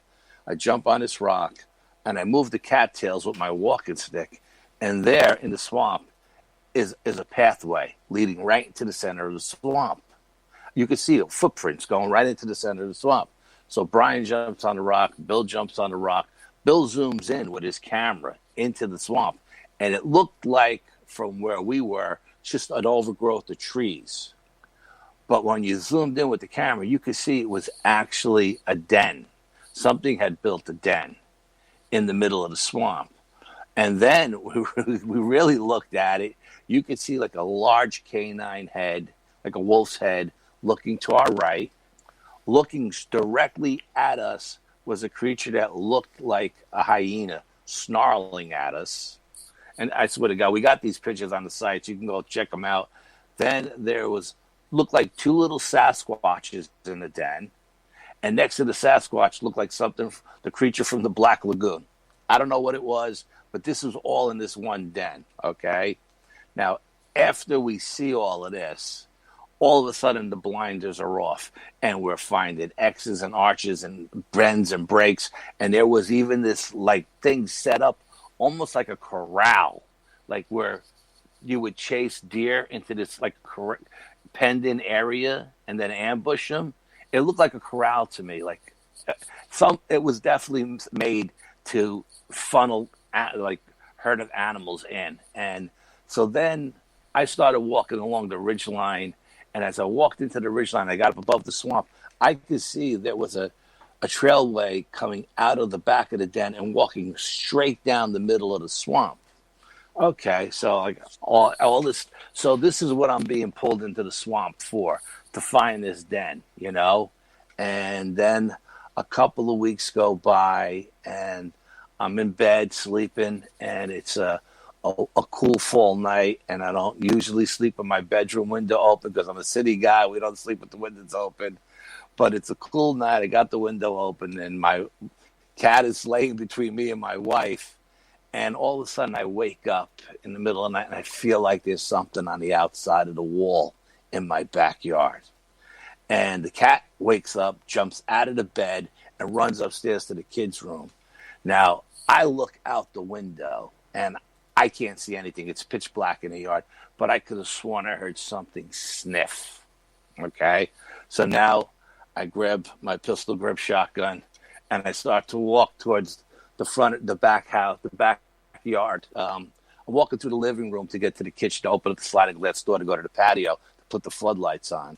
And as I turn the corner, a little voice in my head says, "Stop. You don't want to see what's out there. Turn around and go back to bed." So, this is not in my nature. I'm usually that guy that goes and looks. I stop. I turn around and go back to bed. I lock the window and I go to sleep. Next day, I go to work. I come home from work. I go in the backyard. We had just laid new line, pipe down for the well, right? So there was no grass. It was all dirt underneath my window because that's where the lines ran under my window. And right under my window are 4 claw marks in the dirt, like something saying, "Yeah, I was here." So it was like, okay. So I took pictures of them, and I took pictures of the window. I said, "Okay, you were here. I got you. I was at your house. You were at my house." A couple of days go by, and I get up to go start the car in the morning because I always let the car warm up in the morning. And I always carry a little, like, 6-inch pocket knife and some pepper spray because we got coyotes here and wild dogs, and I don't want to be attacked and not be able to defend myself. So I go start the car up, and my car is the first one in the driveway. There's 4 cars deep, and I look underneath my deck, and it looks like there's something under the deck, and I'm like, "What the hell is under my deck?" So as I get closer I'm walking past my wife's car, my son's car. I'm coming up on my daughter's car, and the floodlights go on, so I'm being blinded. So I'll do one of these to see what's under the deck, and I see this giant canine head under my deck, and it looks like it's got a mane. And again, the little voice in my head says, "Stop right here," So I stop, and I start to back up, and I was like, okay, what do I do? Do I go in the house and get the gun, come out shooting? But I've heard tons of stories where if you go to war with these creatures, it doesn't end well for you, So I said, you know what? Before that happened, I had opened up the sliding glass door to feed my outdoor cat, Callie. She's like 7 pounds soaking wet. So opened the sliding glass door, fed Callie. Now Callie's coming around to use my wife's garden to use the bathroom. She sees whatever this thing is under the deck, and she goes running into the woods. She sounded like a bulldozer, a little 7-pound cat running through the woods. She couldn't get out of Dodge fast enough. So I go back in the house and I say, you know what? I'm not going to go to war with this thing. I'm not going to wake everybody up and freak everybody out in the house. You know, everybody knows where the guns are. Everybody's has been trained on the firearms. If anything goes down, my son is here. My son-in-law's living here with my daughter. We got enough firepower to defend ourselves. So I don't tell anybody anything, and I go to work. Come home from work that day, and I go, as I'm leaving to go back to the car, I take my tactical flashlight with me, and I look underneath the deck to see if there's anything under there, right? Because I couldn't see before, and I don't see anything under the deck. But I go under the deck anyway and take a look. And I had just put new retaining walls up to hold my front deck up. And my whole retaining wall, something had urinated on my wall. And it had this like oil slick going down my new retaining wall, which kind of pissed me off because it was a brand new wall. And I was like, okay, it just marked its territory, you know? And then I go to work. And my wife calls me at work screaming and yelling. And I go, what's the matter? What's the problem? And she says, I opened up the sliding glass door in the back to feed Callie, and the whole door fell out of the frame. If Nicholas wasn't there to catch it, it would have crushed me. And I was like, what are you talking about? I opened the door at 5 o'clock in the morning to feed Callie. It worked fine. And then I locked it back up. She goes, well, when I went to open it up, it was out of its tracks. Now, I don't know if this creature went around. When I was in the front, if it went around the back and tried to pop the door out of its frame, you know, or what. But my sliding glass door has like 3 different locks on it. It couldn't get it out of its frame until you actually unlocked it. And then it kind of fell out. So I told my wife, just put it back. Just have Nick put it back up, lock it up. Tomorrow I'm off, and I'll relay the tracks, and I'll put the whole door back in. This way everything is good to go. And that was its way of telling me, you know where I live. Now I know where you live, and let's leave it at that. And I got the message loud and clear. Oh, God.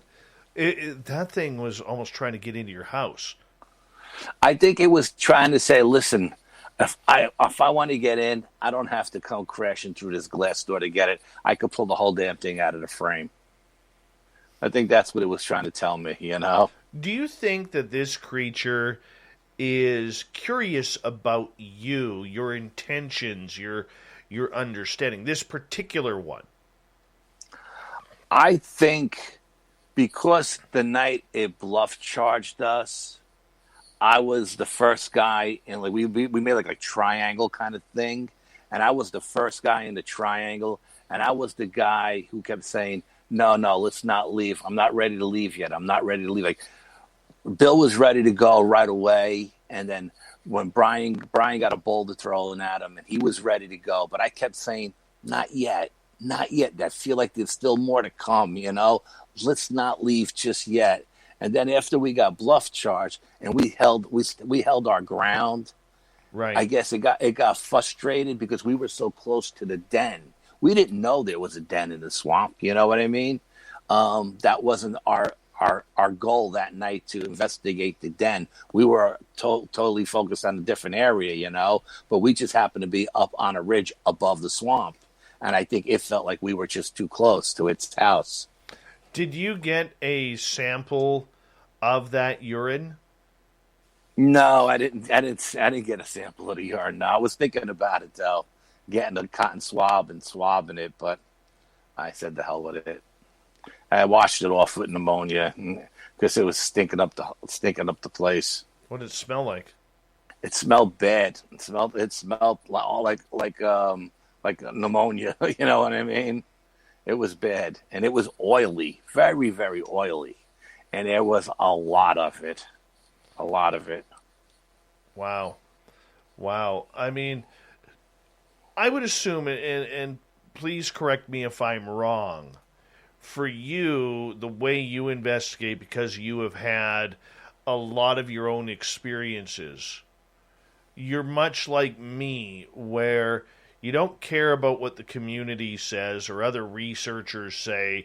You're not about the evidence as much as you are about seeing what goes on with your own eyes. Yeah, you know what? Our psychic always reads our locations before we go in, and she tells us what to expect. And whenever we go in, that's the furthest thing from my mind. I don't go in looking to find what she told me I'm going to find. I just go in and say whatever's going to happen happens. And like I said, I get gut feelings. I get vibes. I mean, I don't know how else to describe it. I don't claim to be psychic by any stretch of the imagination, but I get vibes. And sometimes I'm drawn to one location. Sometimes it tells me, don't leave just yet. There's still more to come, Sometimes I hear that little voice that says, get the hell out of Dodge. Do you like low taxes more than tall buildings? Does quality of life sound like an oxymoron? Do you wish work from home was more about home? Then Ohio is for you. Ohio has a business-friendly climate with 0% taxes on corporate income, R&D investments, and goods sold out of state. With a highly skilled and growing workforce, a low cost of living, and a high quality of life, Ohio is better for businesses and employees. Because Ohio isn't built for followers, they're building for leaders. Check out ohioisforleaders.com to learn more. Every editor knows the perfect video needs the perfect music to make it really pop. Find it easily on Premium Beat, where you'll hear world-class music produced by award-winning musicians. Best of all, unlike other music providers, our license gives you tracks for a lifetime. Pay once and never again. Save 25% on your next track. Just visit premiumbeat.com/royalty-free/podcast to redeem your coupon.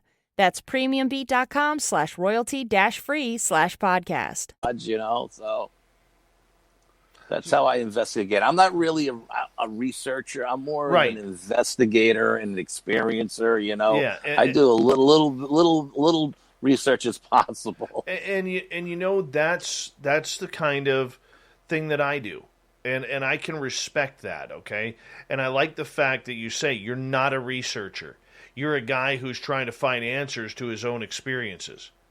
And like when I go out in the forest looking for Sasquatch, I don't have a camera. I probably might see some more things if I actually had a GoPro or something along those lines.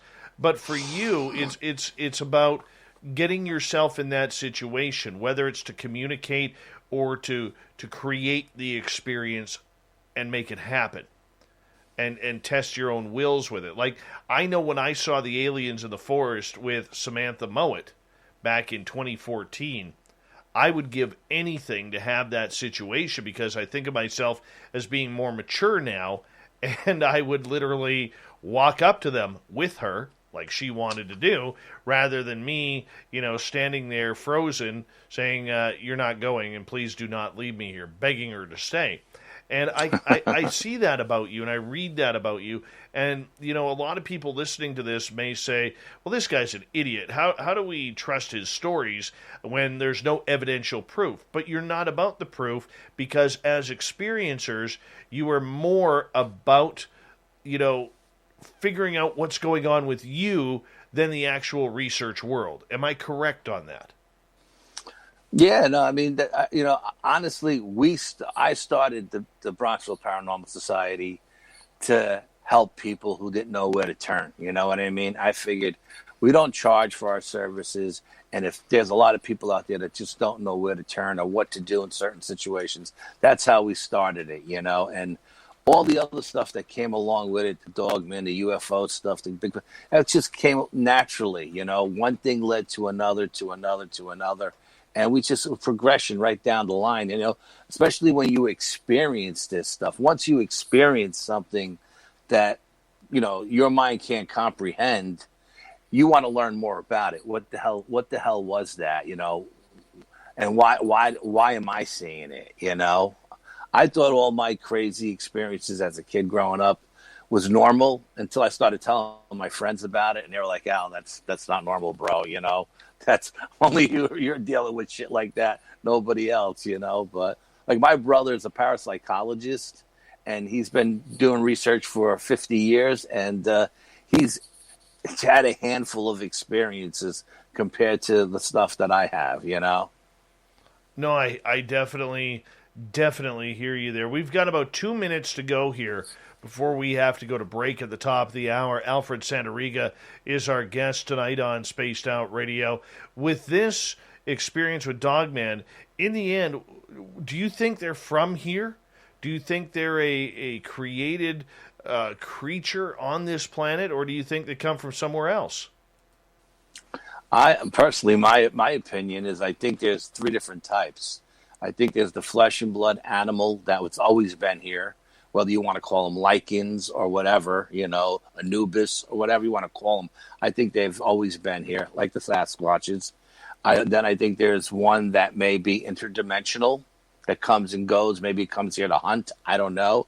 And then I think there's actually demons that take the form of these creatures because they know what scares people. When I hear stories of people shooting at these things point blank and the bullets go right through them and it doesn't hurt these animals, to me, that can't be anything flesh and blood, because even the ones I feel that are interdimensional, I believe when they're here, they're flesh and blood. And if they're flesh and blood, they can be injured and killed like everything else on this planet. Well, who knows if they actually can be. That is the great mystery that we will continue to have here. But for you, in 45 seconds, can you tell us, what's your advice to people who may encounter one of these Dogman creatures? Intent. Your intent. It's all about intent. Respect its wherever it is. Its territory.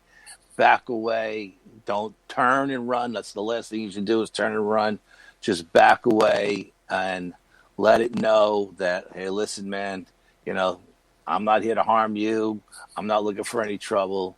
I'm just, moseying down the road. I think it's all about intent. That makes a lot of sense. And communication. Don't make eye contact, but don't take your eyes off the creature, in other words. Well, I mean, I know a lot of people say don't make eye contact, but if I'm dealing with something like that, I'm not taking my eyes off it, That's just who I am, I hear you there. You're more badass than me, my friend. Alfred Santariga is our guest. We have him for another 30 minutes here on Spaced Out Radio. And when we come back, we're going to get into UFOs, aliens. What's going on? Why do the Greys love to rub Alfred's top of his head? I don't know. We're going to find out anyways.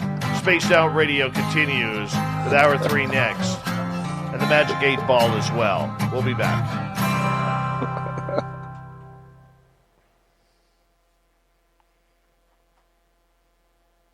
All right, buddy, we're clear. I just got to open up the window here. Hold on. Go for it.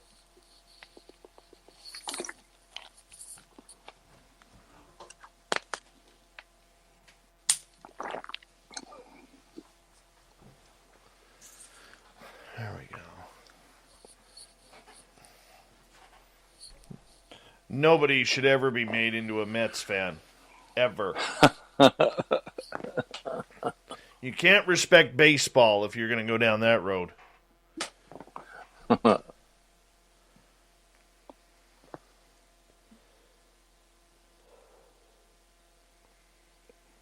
So who's your favorite Yankee of all time? All time? I'm a Jeter guy. You're a Jeter guy. I'm a total Jeter guy. Yeah, it's hard not to be a Jeter guy. He was a phenomenal player, yeah. He just epitomized baseball. Yep. The good American kid, that aw shucks, I can't believe I'm a baseball player attitude. Even though he made hundreds of millions from baseball, I mean, you could tell when he was at the plate or he was playing in position, he never took that contract for granted. He wasn't like A-Rod, where you never knew what you were going to get and whether or not he wanted to be a baseball player that day. You know what I'm saying? Yeah, no, he never took that bat off, that's for sure. No. Or a play off, absolutely not, yeah. Yeah, I mean, and I just, just everything about him and the way he carried himself on and off the field. There was never any drama. There was, nobody ever accused him of steroids. Nobody ever accused him of cheating. And I wish more athletes in any sport had that I'll do anything to win attitude like Jeter had. And, today's athletes are, it doesn't matter whether it's hockey or basketball or anything. They're so me now. And Jeter is just in my opinion, is just the epitome of what a baseball player was, and is. I agree. Yeah, no, I agree, 100%. And to be honest with you, he was the perfect Yankee. Oh, absolutely. He was a phenomenal player. Just a great role model. Just all around good guy. Yeah. And he still made all his money. You know what I mean? Yeah. He still made more money than God. He still made it all, and he was still humbled. Mm-hmm. Absolutely. And I covered a lot of athletes over the years in my years in sports, and I'll tell you, I never covered a lot of baseball because in Vancouver, obviously, we don't have a major league team. Here's an interesting Yankee fact for you. I was Nick Swisher's first ever professional interview. Awesome. That's very cool. I was. That's very cool. When Swisher was drafted by the Oakland A's in the first round, Oakland's single-A summer league team was in Vancouver. And he got off the bus, and I went to him because he was an impressive collegiate player. And I went up to him, and I was his first interview. It's great. Yeah. So there's a little bit of that's a little tidbit for you, right? Yeah, that's all I got, man. That's a good nugget, but that's a good nugget, man. That's a good nugget. Now he obviously, if I ever ran into him, he obviously probably would not remember it. You never know. He just may. That first interview as a kid getting off the bus. It may, that usually sticks with kids. Yeah. So. Anyways, I loved Jeter. Jeter was just, he wasn't a jerk like Barry Bonds, or Bobby Bonilla, or even Albert Pujols. The way he treated, St. Louis when he left St. Louis, and trying to play the God factor that. God told him that St. Louis wasn't paying him enough money, and therefore he had to leave. I don't like that stuff. Anyways, we got 15 seconds. Big thank you, Brian ×2, Ozzy Steve ×2, Noble Patrick, Michael ×2, Fabster, Alicia, Black Dragon, and Murray for the amazing super chats. Here we go, everyone. Oh, yeah, this is a long break. I apologize. I forgot. We got like 1 minute. Oh, okay. No, I never did interview Derek Jeter. Hi, gorgeous Susan B. I never met him either, but I was a Bobby Mercer kid. I could see that. Yeah, I loved Mercer. He was my man growing up. When the Yankees were horrible, it was just him and Thurman were the only two good players on the team, See, being in Vancouver, we saw a lot of Ken Griffey Jr. Oh, yeah, absolutely. I mean, Jr. was amazing. He was a phenomenal athlete, absolutely. I don't like how he left Seattle, but, that's a different conversation. Hold on, here we go.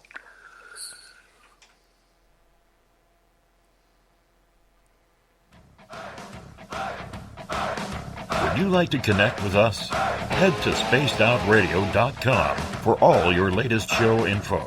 Now, back to Dave Scott and SOR. Third and final hour of Spaced Out Radio is underway tonight. My name is Dave Scott. Thank you so much for taking the time to join us.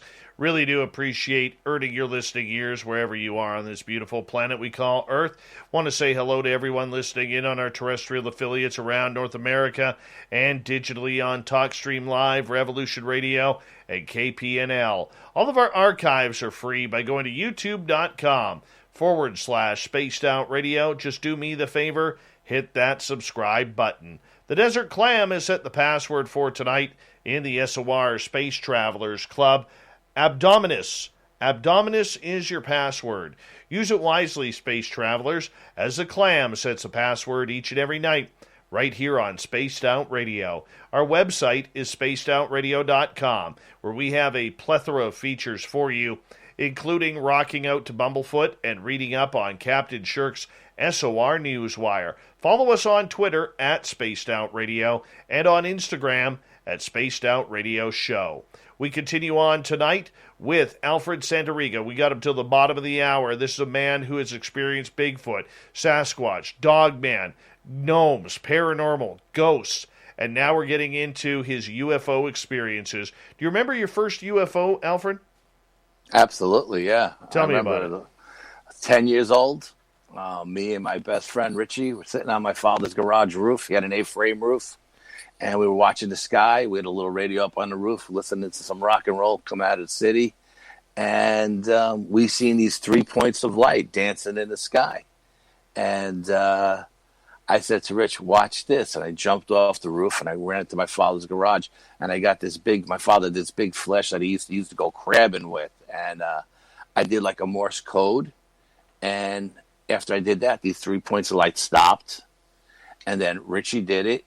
And they did it back, and then I did it again, and this one dropped down from like the height of a star to just above the air traffic that was flying in the city, and it just came straight down, boom, and it was right there, and of course it scared the crap out of me and Rich. We jumped off the roof and ran under the bed and under the bed for an hour thinking we were going to get abducted, you know. My father had to drag us out of the bed. It's like, what the hell are you guys doing under the bed, you know, like UFO, UFO, you know. And he was like, no UFOs. There's no such thing. Go to bed, get to sleep, you know. And but, I mean, we were like, 10 years old, something like that in the 5th grade. And, you know, my brother always had all these books in the house. My brother was the researcher. My brother had books on everything, and I've read everything he read. I read, you know. So, you know, whether it was about Sasquatch or Project Blue Book or whatever, you know. So, you know, I knew about him, so my friends knew about UFOs, you know. So that was the very first time I ever seen anything. Yeah. So for you, I mean, I didn't see my first UFO until I was 21. But for you, seeing it at a young age, did you immediately believe? You know, I mean, I can see the excitement in the sci-fi because as kids we believe anything. But did you think there was more to it? Yeah, you know what? I never doubted it. You know, it was very weird because I used to get up in the middle of the night and sleepwalk. And my father would say to me, like he'd be watching Johnny Carson, right? And he'd say, where the hell are you going? Because I'd be taking these giant steps. And I go, I'm going home. He goes, what do you mean you're going home? He goes, I'm going to the moon. That's where I'm from. I'm going home. I used to tell him like that. And he would turn me around, kick me in the ass, and send me back to bed. And, you know, and I would always wake up with nosebleeds as a kid for no reason. And believe me, I got into a lot of fights as a kid. I went from an all-Italian neighborhood to an Irish neighborhood. And those Irish guys are tough. You know what I mean? So you had to prove your worth to them. And so I never got a bloody nose. Fat lip, black eye, never bloody nose. But I would wake up in the morning and there'd be blood all over my wall. There'd be blood all over the pillow. And my father would just say, it's because you don't stay still at night. You hit your face against the wall. And I said, okay, if that's what it is, it is. But my nose never bled. I never got nosebleeds. So you think you're a contactee as well, or an abductee? Oh, absolutely. Yeah, I've seen them in my bedrooms. Absolutely. What's that like to wake up and all of a sudden have extraterrestrials in your bedroom? Tell us that story. Okay, well, the long version of the first time, I was in the bedroom sleeping, and I had a 125-pound German Shepherd sleeping at the foot of the bed, and I see the light go on, like a light come through my bedroom window in the backyard, which is nothing but 100 acres of woods behind my house.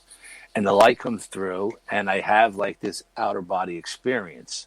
I'm out of my body, sitting on the head of the bedboard, looking down at me, watching two tall gray aliens hover me like they're taking me out the window. The window's closed. It's October. It's Halloween, okay?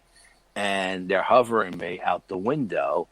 And I'm thinking, why isn't this dog ripping him a new asshole? Because I just paid a fortune to get him canine trained, you know? And at that moment, my daughter starts screaming in the next room.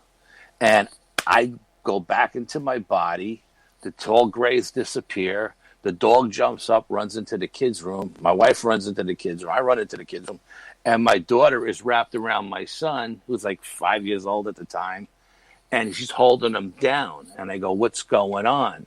Now, my daughter was Dorothy from The Wizard of Oz that Halloween. And she says to me, Dorothy was here taking my son Nicholas out the window, out to the light, to the light out the window. And she was fighting with Dorothy.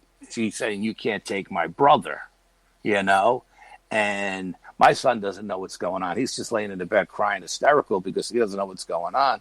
And I'm trying to figure this out. It's like, why would Dorothy, you know, maybe the Wicked Witch of the West, but not Dorothy. But then I started thinking about it. You know, if they're going to appear to the kids, they're going to appear to the kids in something that's not going to scare them. And she was Dorothy that night for the Halloween. And so that kind of validated what I experienced, because if that didn't happen, I would have thought mine was just a dream, you know? And the dog ended up sleeping in their room that night for the rest of the night. But, you know, and that's a short version of a long story. I got to ask you in regards to that, okay? I mean, it's every parent's worst nightmare that we can't protect our children, okay?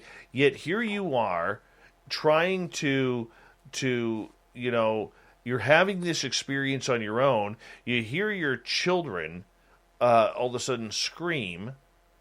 I mean, knowing that now Dorothy is probably Aug from Zeta Reticuli in a cover-up, I mean, how scared were you as a parent knowing this just happened? I was pissed, to put it mildly. I was pissed. Yeah, wasn't scared. I was mad, very, very, very angry that they would, you know, look, you want to come take me, by all means, you know, whatever, but leave my children alone, you know. That really pissed me off. Yeah. So as a parent, I mean, were you up all night trying to figure out what is going on? Or up all night just in case they came back?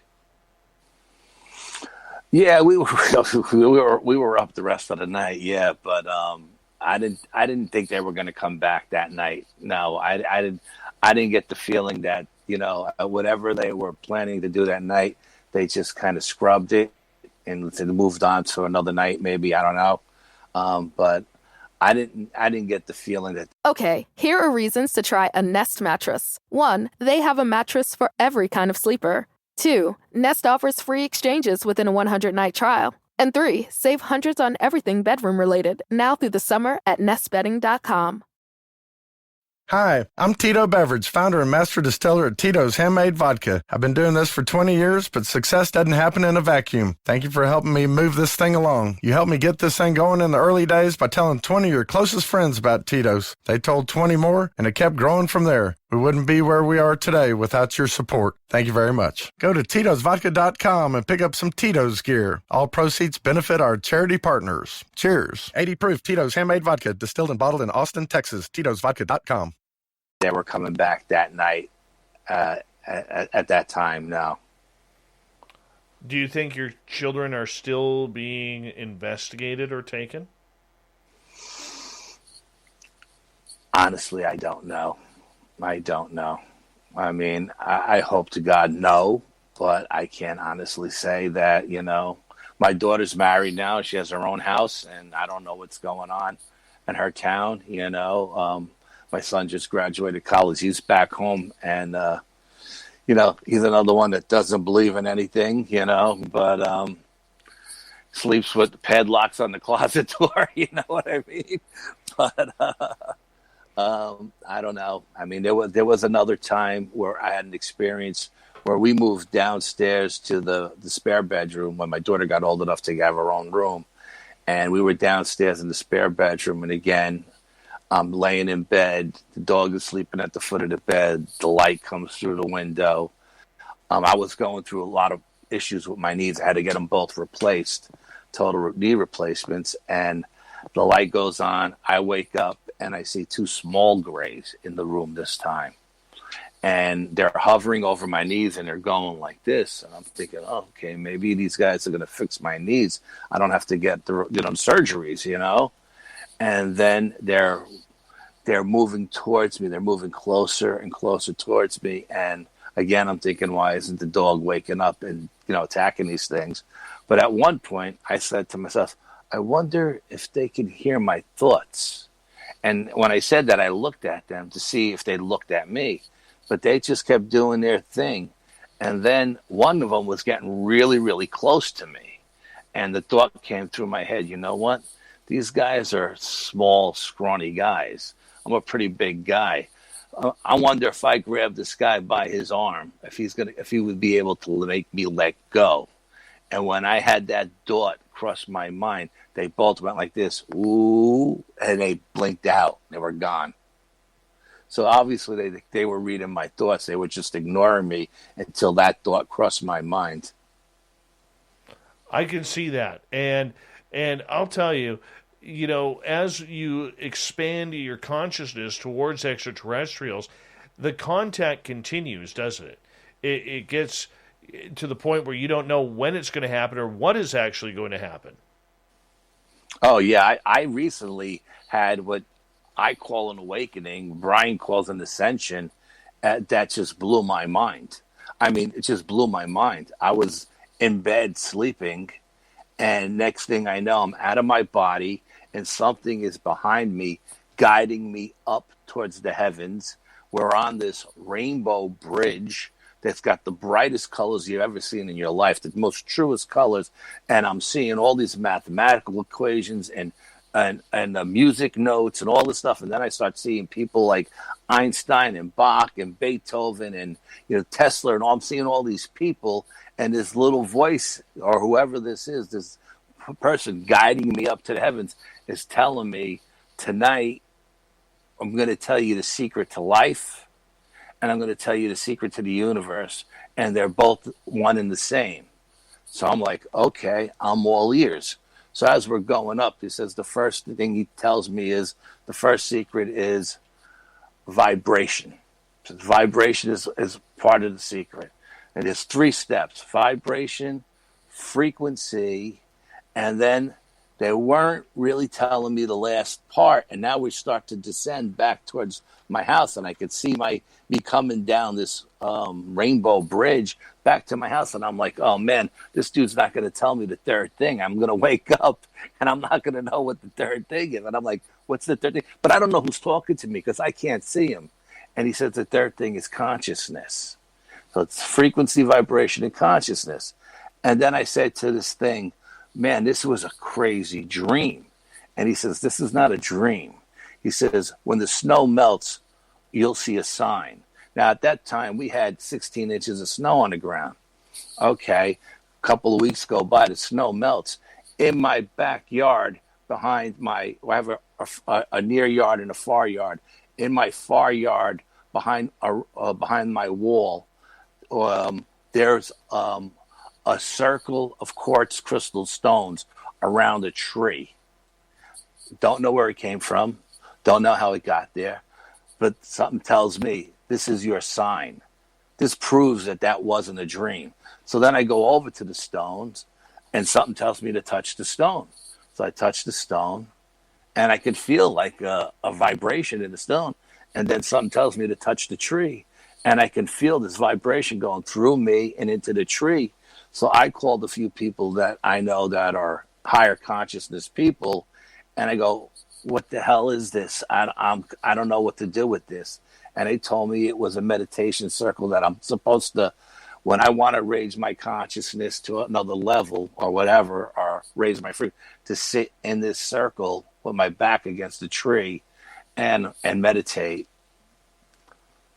And I've never touched that circle. I left it right the way I found it, you know? I can see that.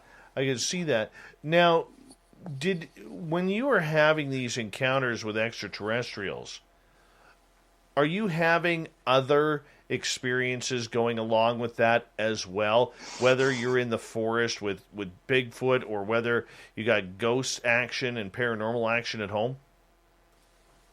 Well, yeah, you know, because I like to stay busy anyway, so I'm always doing something. If I'm not, I have a friend of mine who's in the logging industry, and he has thousands of acres all over the East Coast. And whenever he goes to do like a clear cut, he always has Sasquatch activity. He knows exactly what to look for now because of me.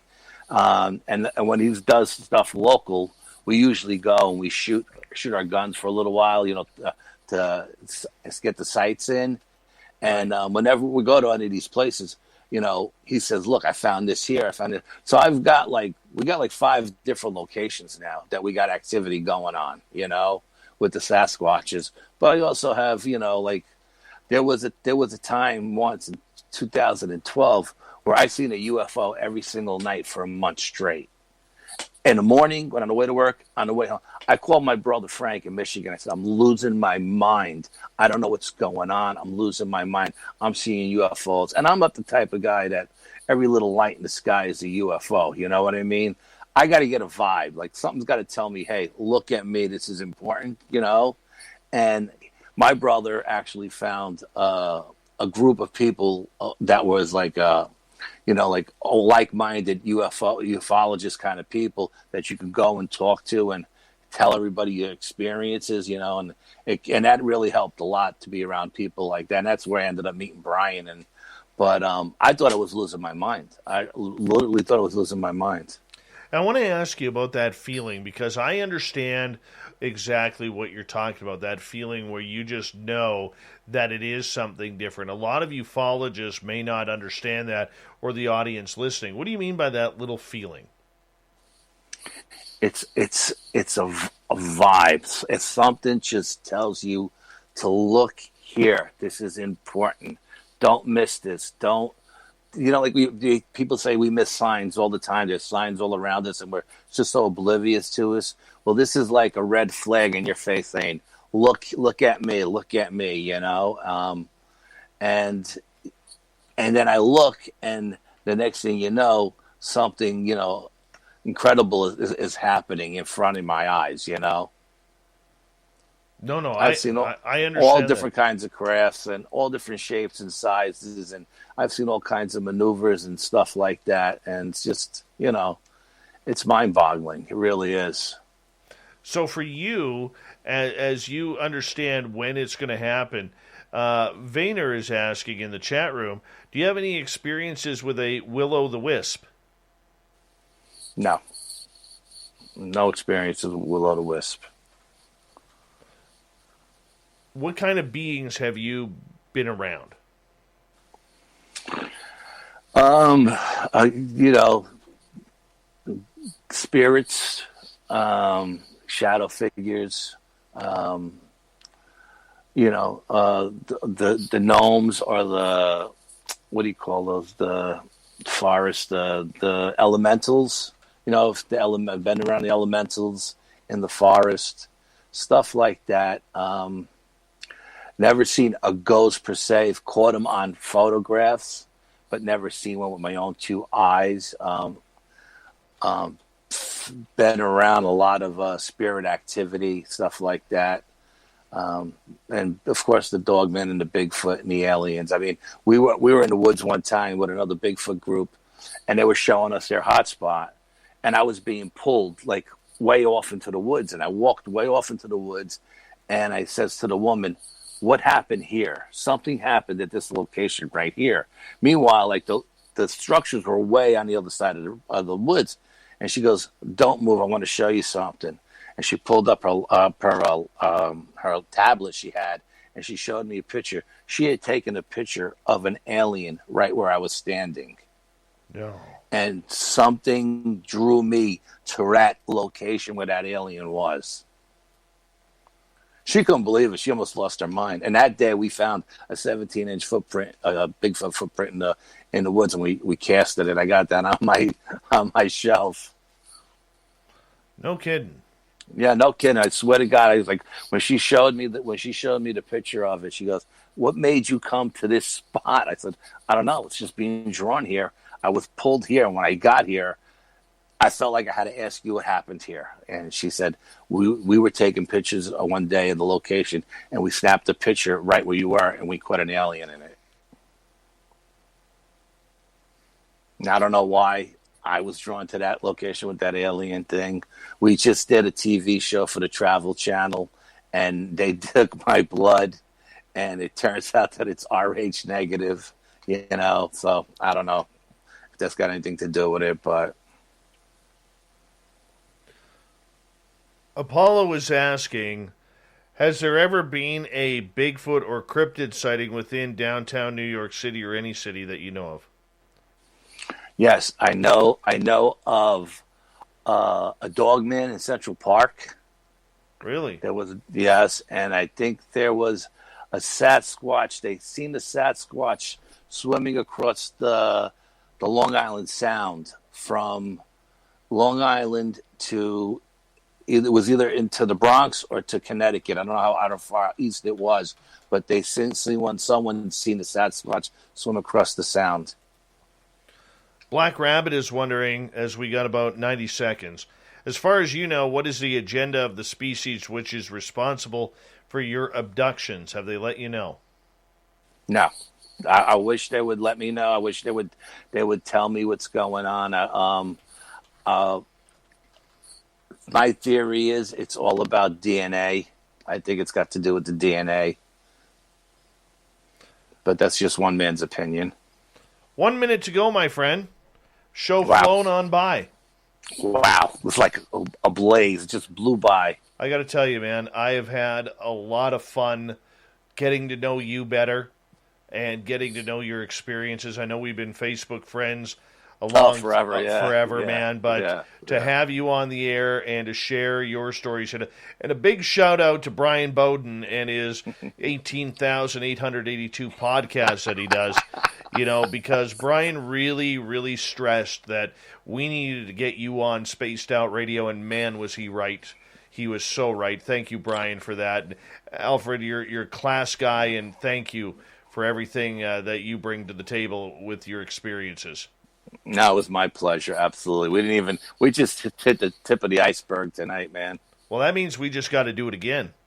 Absolutely, without a doubt. Quickly here, 10 seconds. Where can people find your work? Facebook, the easiest place to find me. Bronxville Paranormal Society, New York State UFO Project, New York State Sasquatch Organization, North American Dogman Project, New York State Chapter, or just PM me personally. Appreciate it. Alfred Santariga, everyone. Great dude. Next, we have the Magic 8 Ball warming up. Yes, it's time for your predictions, psychic predictions of the 8 Ball, right after this.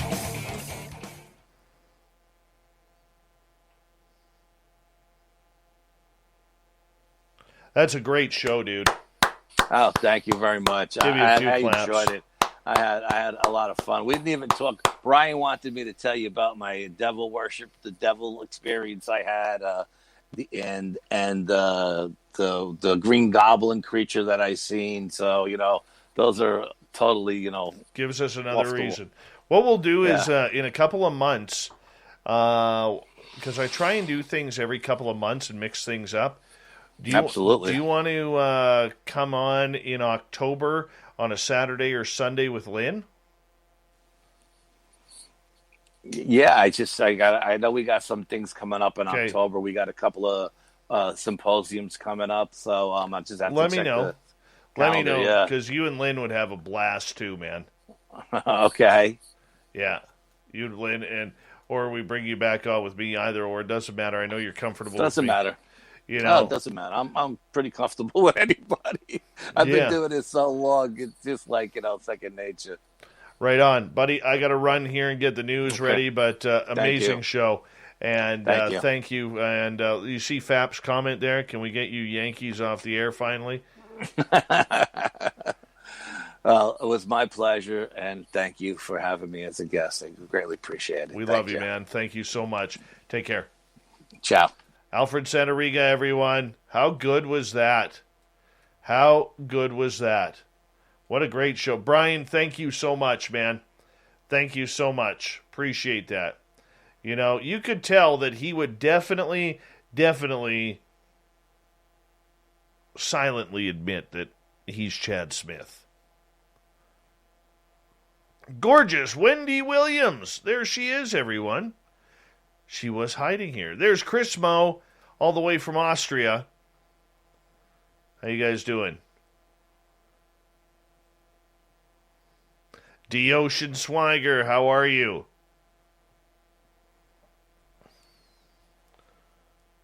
You guys ready for some 8-ball?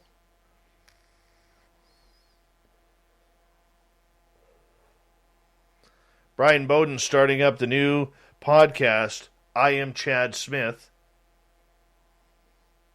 It'll start running tomorrow.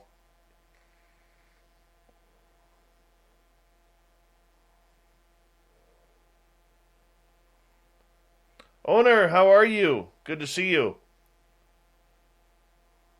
Ross Lambda, nice to have you here. John, I will. I promise you I will, okay? Block Chic, I am Chad Smith. We are Chad Smith.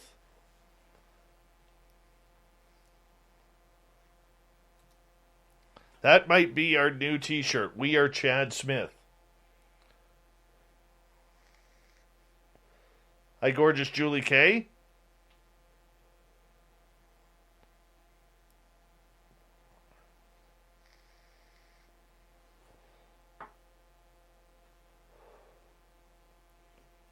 Magic 8 Ball. See? Remember that we have to warm it on up. Predictions are usually pretty good. Make sure you put all of your questions in yes/no type questions, and that they are in capital letters. Thank you, Oli. I appreciate you, man. Thank you.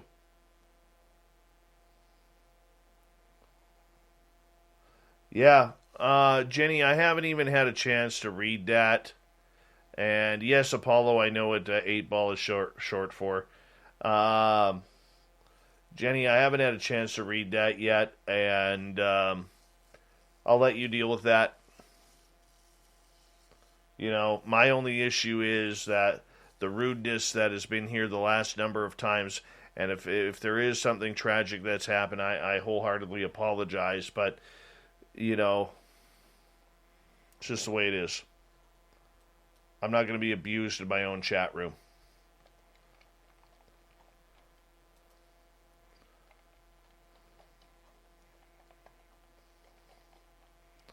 All right, I feel that it is ready.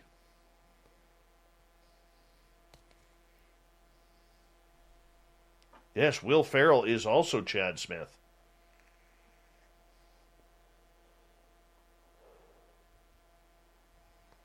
No, unfortunately, my 8 Ball does not glow in the dark.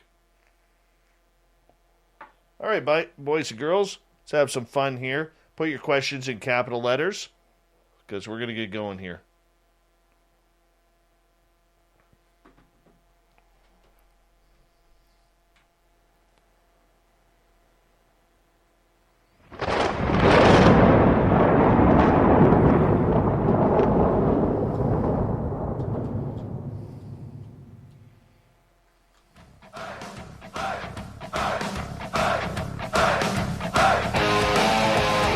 Rounded third. We're heading for home tonight on Spaced Out Radio. My name is Dave Scott. Thank you so much for taking the time to join us. We really do appreciate earning your listening ears. Want to remind you that if you've missed most of this show or others, check out our free archives by going to youtube.com/Spaced Out Radio. Do old Davey the favor, hit that subscribe button. Our website is spacedoutradio.com, where we have a plethora of features for you, including rocking out to Bumblefoot and reading up on Captain Shirk's SOR Newswire. Follow us on Twitter at Spaced Out Radio and on Instagram, Spaced Out Radio Show. It is that time once again where we warm up the Magic 8 Ball and take questions from our audience, because the Magic 8 Ball is the predictor of the future. And we like to do a little bit of woo around here every now and again. So let's start it off with Dee Swiger. She is asking, 8 Ball, will I get any kind of compensation for my place flooding 3 times in a week? Oh, that's terrible. Sorry to hear that, Dee Swiger. Let's find out. Levels are positive. Levels are positive that your insurance company is going to come through for you. So that's a good sign. Let's get you all better there, because that sucks. I'm really sorry that your place is. In South Dakota, we're looking forward to exploring new roads and wide open spaces. When you're ready to travel, go great places. Learn more at travelsouthdakota.com. For the ones standing guard, for the eagle-eyed, for the knights in shining armor, and for all those who support them, we are Grainger, your experienced safety partner, offering supplies and solutions for every industry, committed to helping keep your facilities safe and your people safer. Call clickgrainger.com/safety or just stop by. Grainger, for the ones who get it done. Not doing too well. By the way, you should make sure you get your house checked, the foundation checked as well. There may be some damage there. All right, Chris Moe in Austria is asking, will I sit on a starship next to Dave Scott sometime in the future? Not today, Sheriff. Not today. Sorry about that, Chris Moe, but our ride with aliens will have to come at another time. In Australia, Science Melinda is asking, oh, Magic 8 Ball, it's Ozzy's birthday tomorrow. Will he get to see the ghost of Levi's? The answer is, don't count on it. Don't count on it. Sorry, Ozzy, oi oi to you, but no ghosty of Levi tomorrow. Elvis, not Levi's, Elvis. Oh my goodness. Well, let's try that again. I'm going to chalk that one up to autocorrect. All right. Will you see Elvis tomorrow? No. Battery's low. Doesn't like that one. Sorry. Maybe it's because Elvis is still alive, somewhere working in a Chick-fil-A in Wichita, Kansas. I don't know. All right. Nicola is asking, will I ever see a cryptid in the Adirondacks? I'm going to tell you before I even shake the ball here, I have a good feeling about that. Not today, Sheriff. Well, we know it's not today. Is it coming in the future, Magic 8 Ball? Come on, be kind here. Intel looks good in the future. Maybe a year or two. Not feeling this year. All right. Joey is asking, will Tipperary win this year's All-Ireland? Now, I don't know what that is. It sounds like soccer to me, which is making me feel a little ill because of my allergies to the not-so-beautiful game.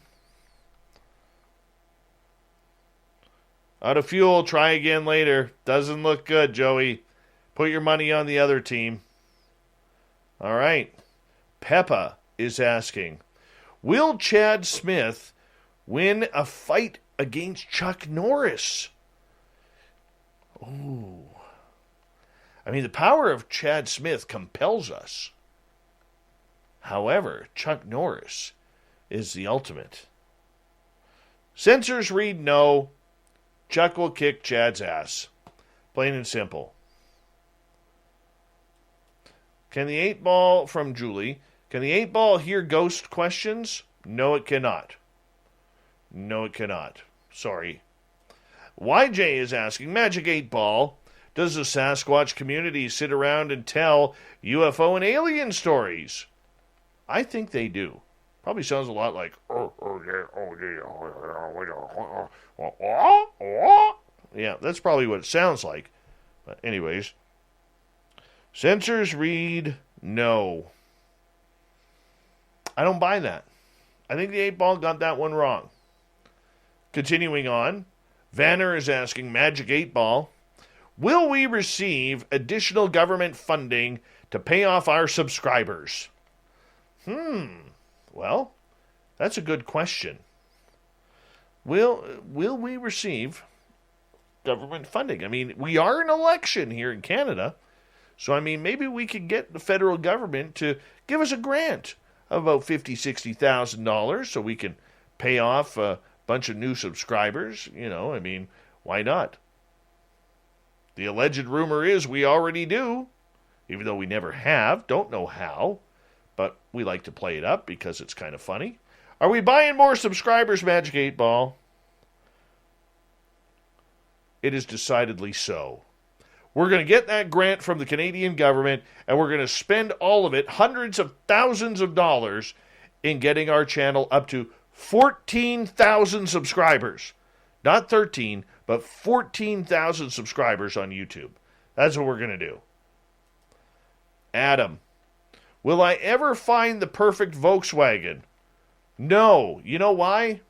You can save money, believe it or not, on figuring out where Volkswagen is buying the chassis of that vehicle and purchasing the North American model for about $25,000 cheaper. I don't even need the Magic 8-ball to tell you that, my friend. Don't buy a Volkswagen. You're paying for the name, and it's an expensive car when you could get the North American version for much cheaper since Volkswagen buys it, the chassis and the design off the North American companies. Just saying. We'll see what Magic 8-ball has to say. It is decidedly so. You will find it. Apparently, don't listen to me. Listen to Magic 8-ball. You're going to find that one. Ross. I can't go back in chat right now, my friend, to find your question. I apologize. Hector, is Chupacabra a coyote? The answer is, as I see it, yes. I'm going to say that it's a coyote with mange. That's what I think it is. Let's see here. Behoff. Magic 8-ball, have we ever broken through the firmament? Okay, that's a flat earth question there. Let's find out. My sources say no. You know why? There is no firmament because the earth is round, not flat. All right, Davey, I can't ask that question on the radio, so I apologize. Block Chic is asking, hey, Magic 8-ball, will we hear about aliens on Thursday? Levels are positive. We always hear about aliens. The question is, will we actually hear about them, like from them? Or will we hear from them because we're going to be talking about them? All right. Tough question from SJ here. Is Dave Scott, that's me, actually Chad Smith, or is Chad Smith Dave Scott? The 8-ball is literally on one of its edges and will not answer the question there. I can't see that on our camera. Reply hazy, try again. 8-ball can't tell the difference. I am Chad Smith. All right. Lazarus. 8-ball. Will the Steelers win the Super Bowl this year? You know, they got a kid from my hometown as one of their receivers. Should have been Rookie of the Year. Not today, Sheriff. Not today. Ben Roethlisberger is the king of the 7-yard pass. When's the last time you saw Ben Roethlisberger throw a 30-yard strike? Honestly. Time to retire, Ben. Fap is asking, can the Magic 8 Ball fit one on my legendary head? All right. Can we fit the 8 Ball in Fap's head? Sensors read no. It's not big enough. It'll roll right off. All right. Lynn is asking, do ghosts listen to SOR with the listeners? Magic 8 Ball says, it is decidedly so. I agree. I think there are ghosts listening in. Probably sitting right beside you, Lynn. Did you offer it a coffee or some tea while listening to the show? Next time, try that out. Adam is asking, will I see Bigfoot around Banff in the near future? The answer is, reply hazy, try again. Not this year, my friend. Not this year. Not in the near future. All right, moving on here. Oh, let's see here. Life Dweller is asking, do the Sasquatch fear the Pukwudgie? Nice question, by the way. Pukwudgie's a small little critter. My sources say no. Sasquatch could step on him. All right. And let's see where else we are. Owner is asking, are Bigfoots coming from Mars with the same paranormal abilities? And the answer is, you have my pity in asking that question. I don't think the 8 Ball is a fan of that question, to be blunt. D. Swagger, are we moving to 5D this autumn? All systems go, D. Swagger. Get ready for the move. Is the 8 Ball from Texas, according to Block Chic? Don't count on it. No. Is the 8 Ball Chad Smith from Davie? Signs point to yes. The Magic 8 Ball has announced that it is Chad Smith. Yes, it does. I wish it would. I could show that on YouTube. And, all right. Let's go on here as we continue scrolling down. Polar Eclipse is asking, will Dave's ginormous head explode live on TV tonight?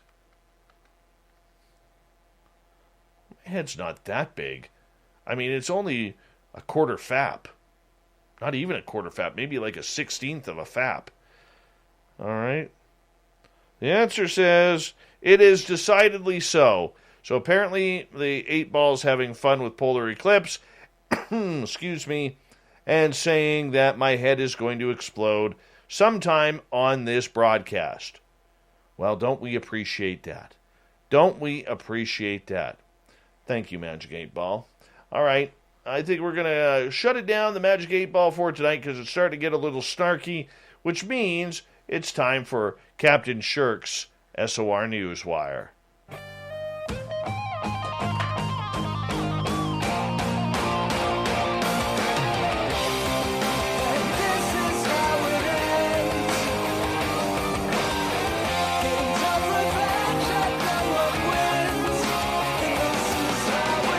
The news is always changing, which is why we bring you the SOR Newswire at the back end of every show.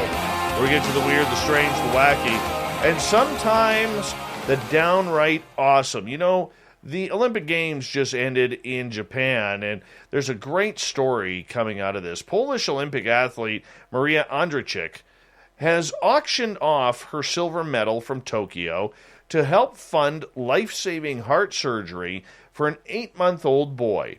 The javelin thrower beat bone cancer after being diagnosed in 2018 and went on to win the silver medal at the Games in Japan, following a 4th-place finish in Rio 2016. Andrachik said she wanted to put her success to good use by auctioning off her medal to help a stranger in need, encouraging members of the public to put forward suggestions. The athletes chose the fundraiser for Milošek, a young Polish boy who requires heart surgery at Stanford Hospital in the United States. The 25-year-old wrote on her social media pages, "It didn't take me long to decide. It was the first fundraiser I entered, and I knew it was the right one. Milošek has a serious heart defect and is in need of surgery. He already has had a head start from Cubas, a boy who didn't make it in time for whose parents decided to pass on the funds that they collected." Now, the real cool part about this is, she goes on, "In a way, I also want to help. It's for him. I am auctioning off my silver medal." The fundraiser for Milošek was looking for 1.5 million Polish zloty, or over 280,000 pounds, or about $300,000 American. And Andrzejczyk hoped to fund half of that amount by offering her medal. But here's the cool part. A Polish convenience store company called Zabka won the auction by donating or raising about $150,000. Future contributions have now taken the figure past the $160,000 target. And you know what Zabka, the company, did? They immediately gave the medal back to Andrachik. How cool is that? That is humanity at its best right there. Humanity as its best. So she does a good thing, all right? She puts her silver medal on the line to help a baby boy, and then the company, realizing how cool she is, realizing that they could save this child's life, buys the medal at the auction for $150,000 and then gives it back to her. That's humanity. Humanity 101 right there. It is a beautiful thing. And karma definitely went in her favor, and more importantly, that little boy's favor as well. God bless that little boy. Let's hope that he gets the heart surgery that he so deserves. All right, moving on. Oh, the humanity in this one. I can tell you right now, Dave may explode. Remember, it was just predicted that my head may explode during the show. This may cause it. All right. Faster than you could say Chrissy Teigen comes word of the latest thing that people want to cancel. The word curry. Not the actual food, but the word itself. South Asian food bloggers argue that the British colonial term is not only massively incorrect, but massively overused. Earlier this year, Chaheti Bansal posted a video on Instagram in which she called out the confusing word and suggested that we cancel the word curry as she cooked up some delicious grub. Yep, I have more important things to discuss, like canceling the word curry, she said, the voiceover. Okay, not in all cultures, but specifically in Indian cuisine, because I don't understand what the word means. Well, trying to be the hero, she says, to be fair, Bansal totally knows what the word means, whether it's referring to the powder used to enhance certain dishes, or when someone is attempting to curry flavor and ingratiate themselves by using flattery. What Bansal is referring to is the generalization of the word and lazy white folks who use the word because they don't know any better.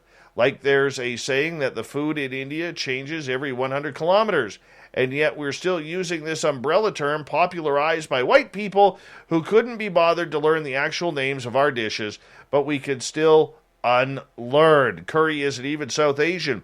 It was created by the British and has since become associated with dishes that are smelly, messy, and unrefined, says University of Vermont professor Elise R. Morgenstein-Fürst. Curry is one of those words that most historians attribute to the British bad ear, and explain that the British colonizers, those bastards, likely misheard the Tamil word curry, which could mean anything from blackened to side dish, depending on the region. Therefore, the cancellation is on for the word curry. Can you believe it? This is our society today.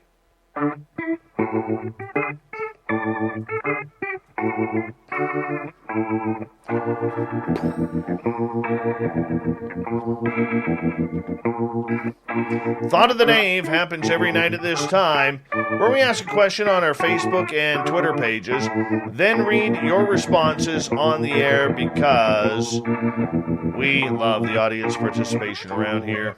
Today's Thought of the Dave is as follows. What is the one paranormal or supernatural experience that you would love to have? Eric, I want to see a Bigfoot. Bobby, intentional out-of-body experience with full recall. To pop out and fly around at will would be fun. Chris, Dave Scott calls me and says, man up and get a plane ticket to British Columbia. I found a Sasquatch and he's in my meat locker. I want you standing next to me by the time the first press conference goes off so everybody can watch you eat crow. Absolutely, even though I'd never kill one. Jeff, fly the ship with the ghost of Mark Twain at my side. All right. Andrew wants to know about the truth about cats and then posts a meme of cats with alien sitting inside of them. And moving on, Ted, I'd like to have a very clear UFO sighting. Orion, flying in a UFO. Danny, definitely a close-range UFO landing with confirmation of ETs. Jeff, I heard sex with a ghost is amazing. Really? Oh, why not? What the hell? All right. Kimberly, travel into a parallel universe while still knowing what's going on here in this one. And Penman Michael McNeil wants to know what astral travel is like. Thank you to everybody participating in the Thought of the Day. We'll do it all again tomorrow. Thank you to Captain Shirk for the wonderful SOR Newswire tonight. And, of course, to Alfred Santariga for hanging on out, telling us all about his lovely experiences when it comes to the supernatural and paranormal. We got Mr. Ron Bumblefoot Thaw rocking in the background with Little Brother is Watching. Bumblefoot is the official music of Spaced Out Radio, rocking us in and out of every single show. Get your horns up for the guitar god himself. Special thanks to everybody listening in at home, at work, in your cars, wherever you may be. Thank you to everyone tuning us in on YouTube, LGAB, Twitch, Revolution Radio, Spreaker, Facebook, the Space Travelers Club, and on Twitter at hashtag Spaced Out Radio. I know you're out there somewhere. Remember, this show is copyright by Spaced Out Radio and SOR Media Ventures Limited. Thank you so much for choosing to share your evening with us, because together, my friends, we're watching. We own the night. Almost blew my own statement there. Mr. Bumblefoot, we need a favor. We need you to take us home.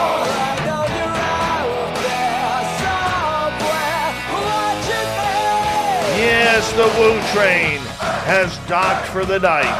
But soon, my friends, we shall ride again. Your seats are always available. Your tickets never expire.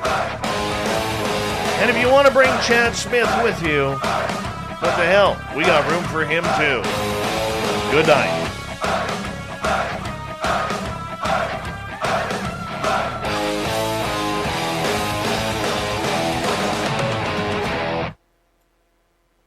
For the ones who know that a little late is always too late, and that the clock doesn't stop just because you're missing a part, Grainger offers supplies and solutions for every industry. And our Keep Stock inventory management solutions help ensure you have the right stuff in the right place at exactly the right time. Visit Grainger.com/keepstock to learn more. Grainger, for the ones who get it done. Anyone can be ready for back to school. But with Staples Connect, you can be more than ready. Like, I got everything from my classroom and saved a ton ready. We've got more backpacks, more pens, and more supplies than you ever thought possible. So double knot your shoes, gas up the minivan, and smear war paint on your face. Staples has everything you need and more for the new school year. Let's do this. Just visit your nearest Staples store or go to staplesconnect.com for inspiration.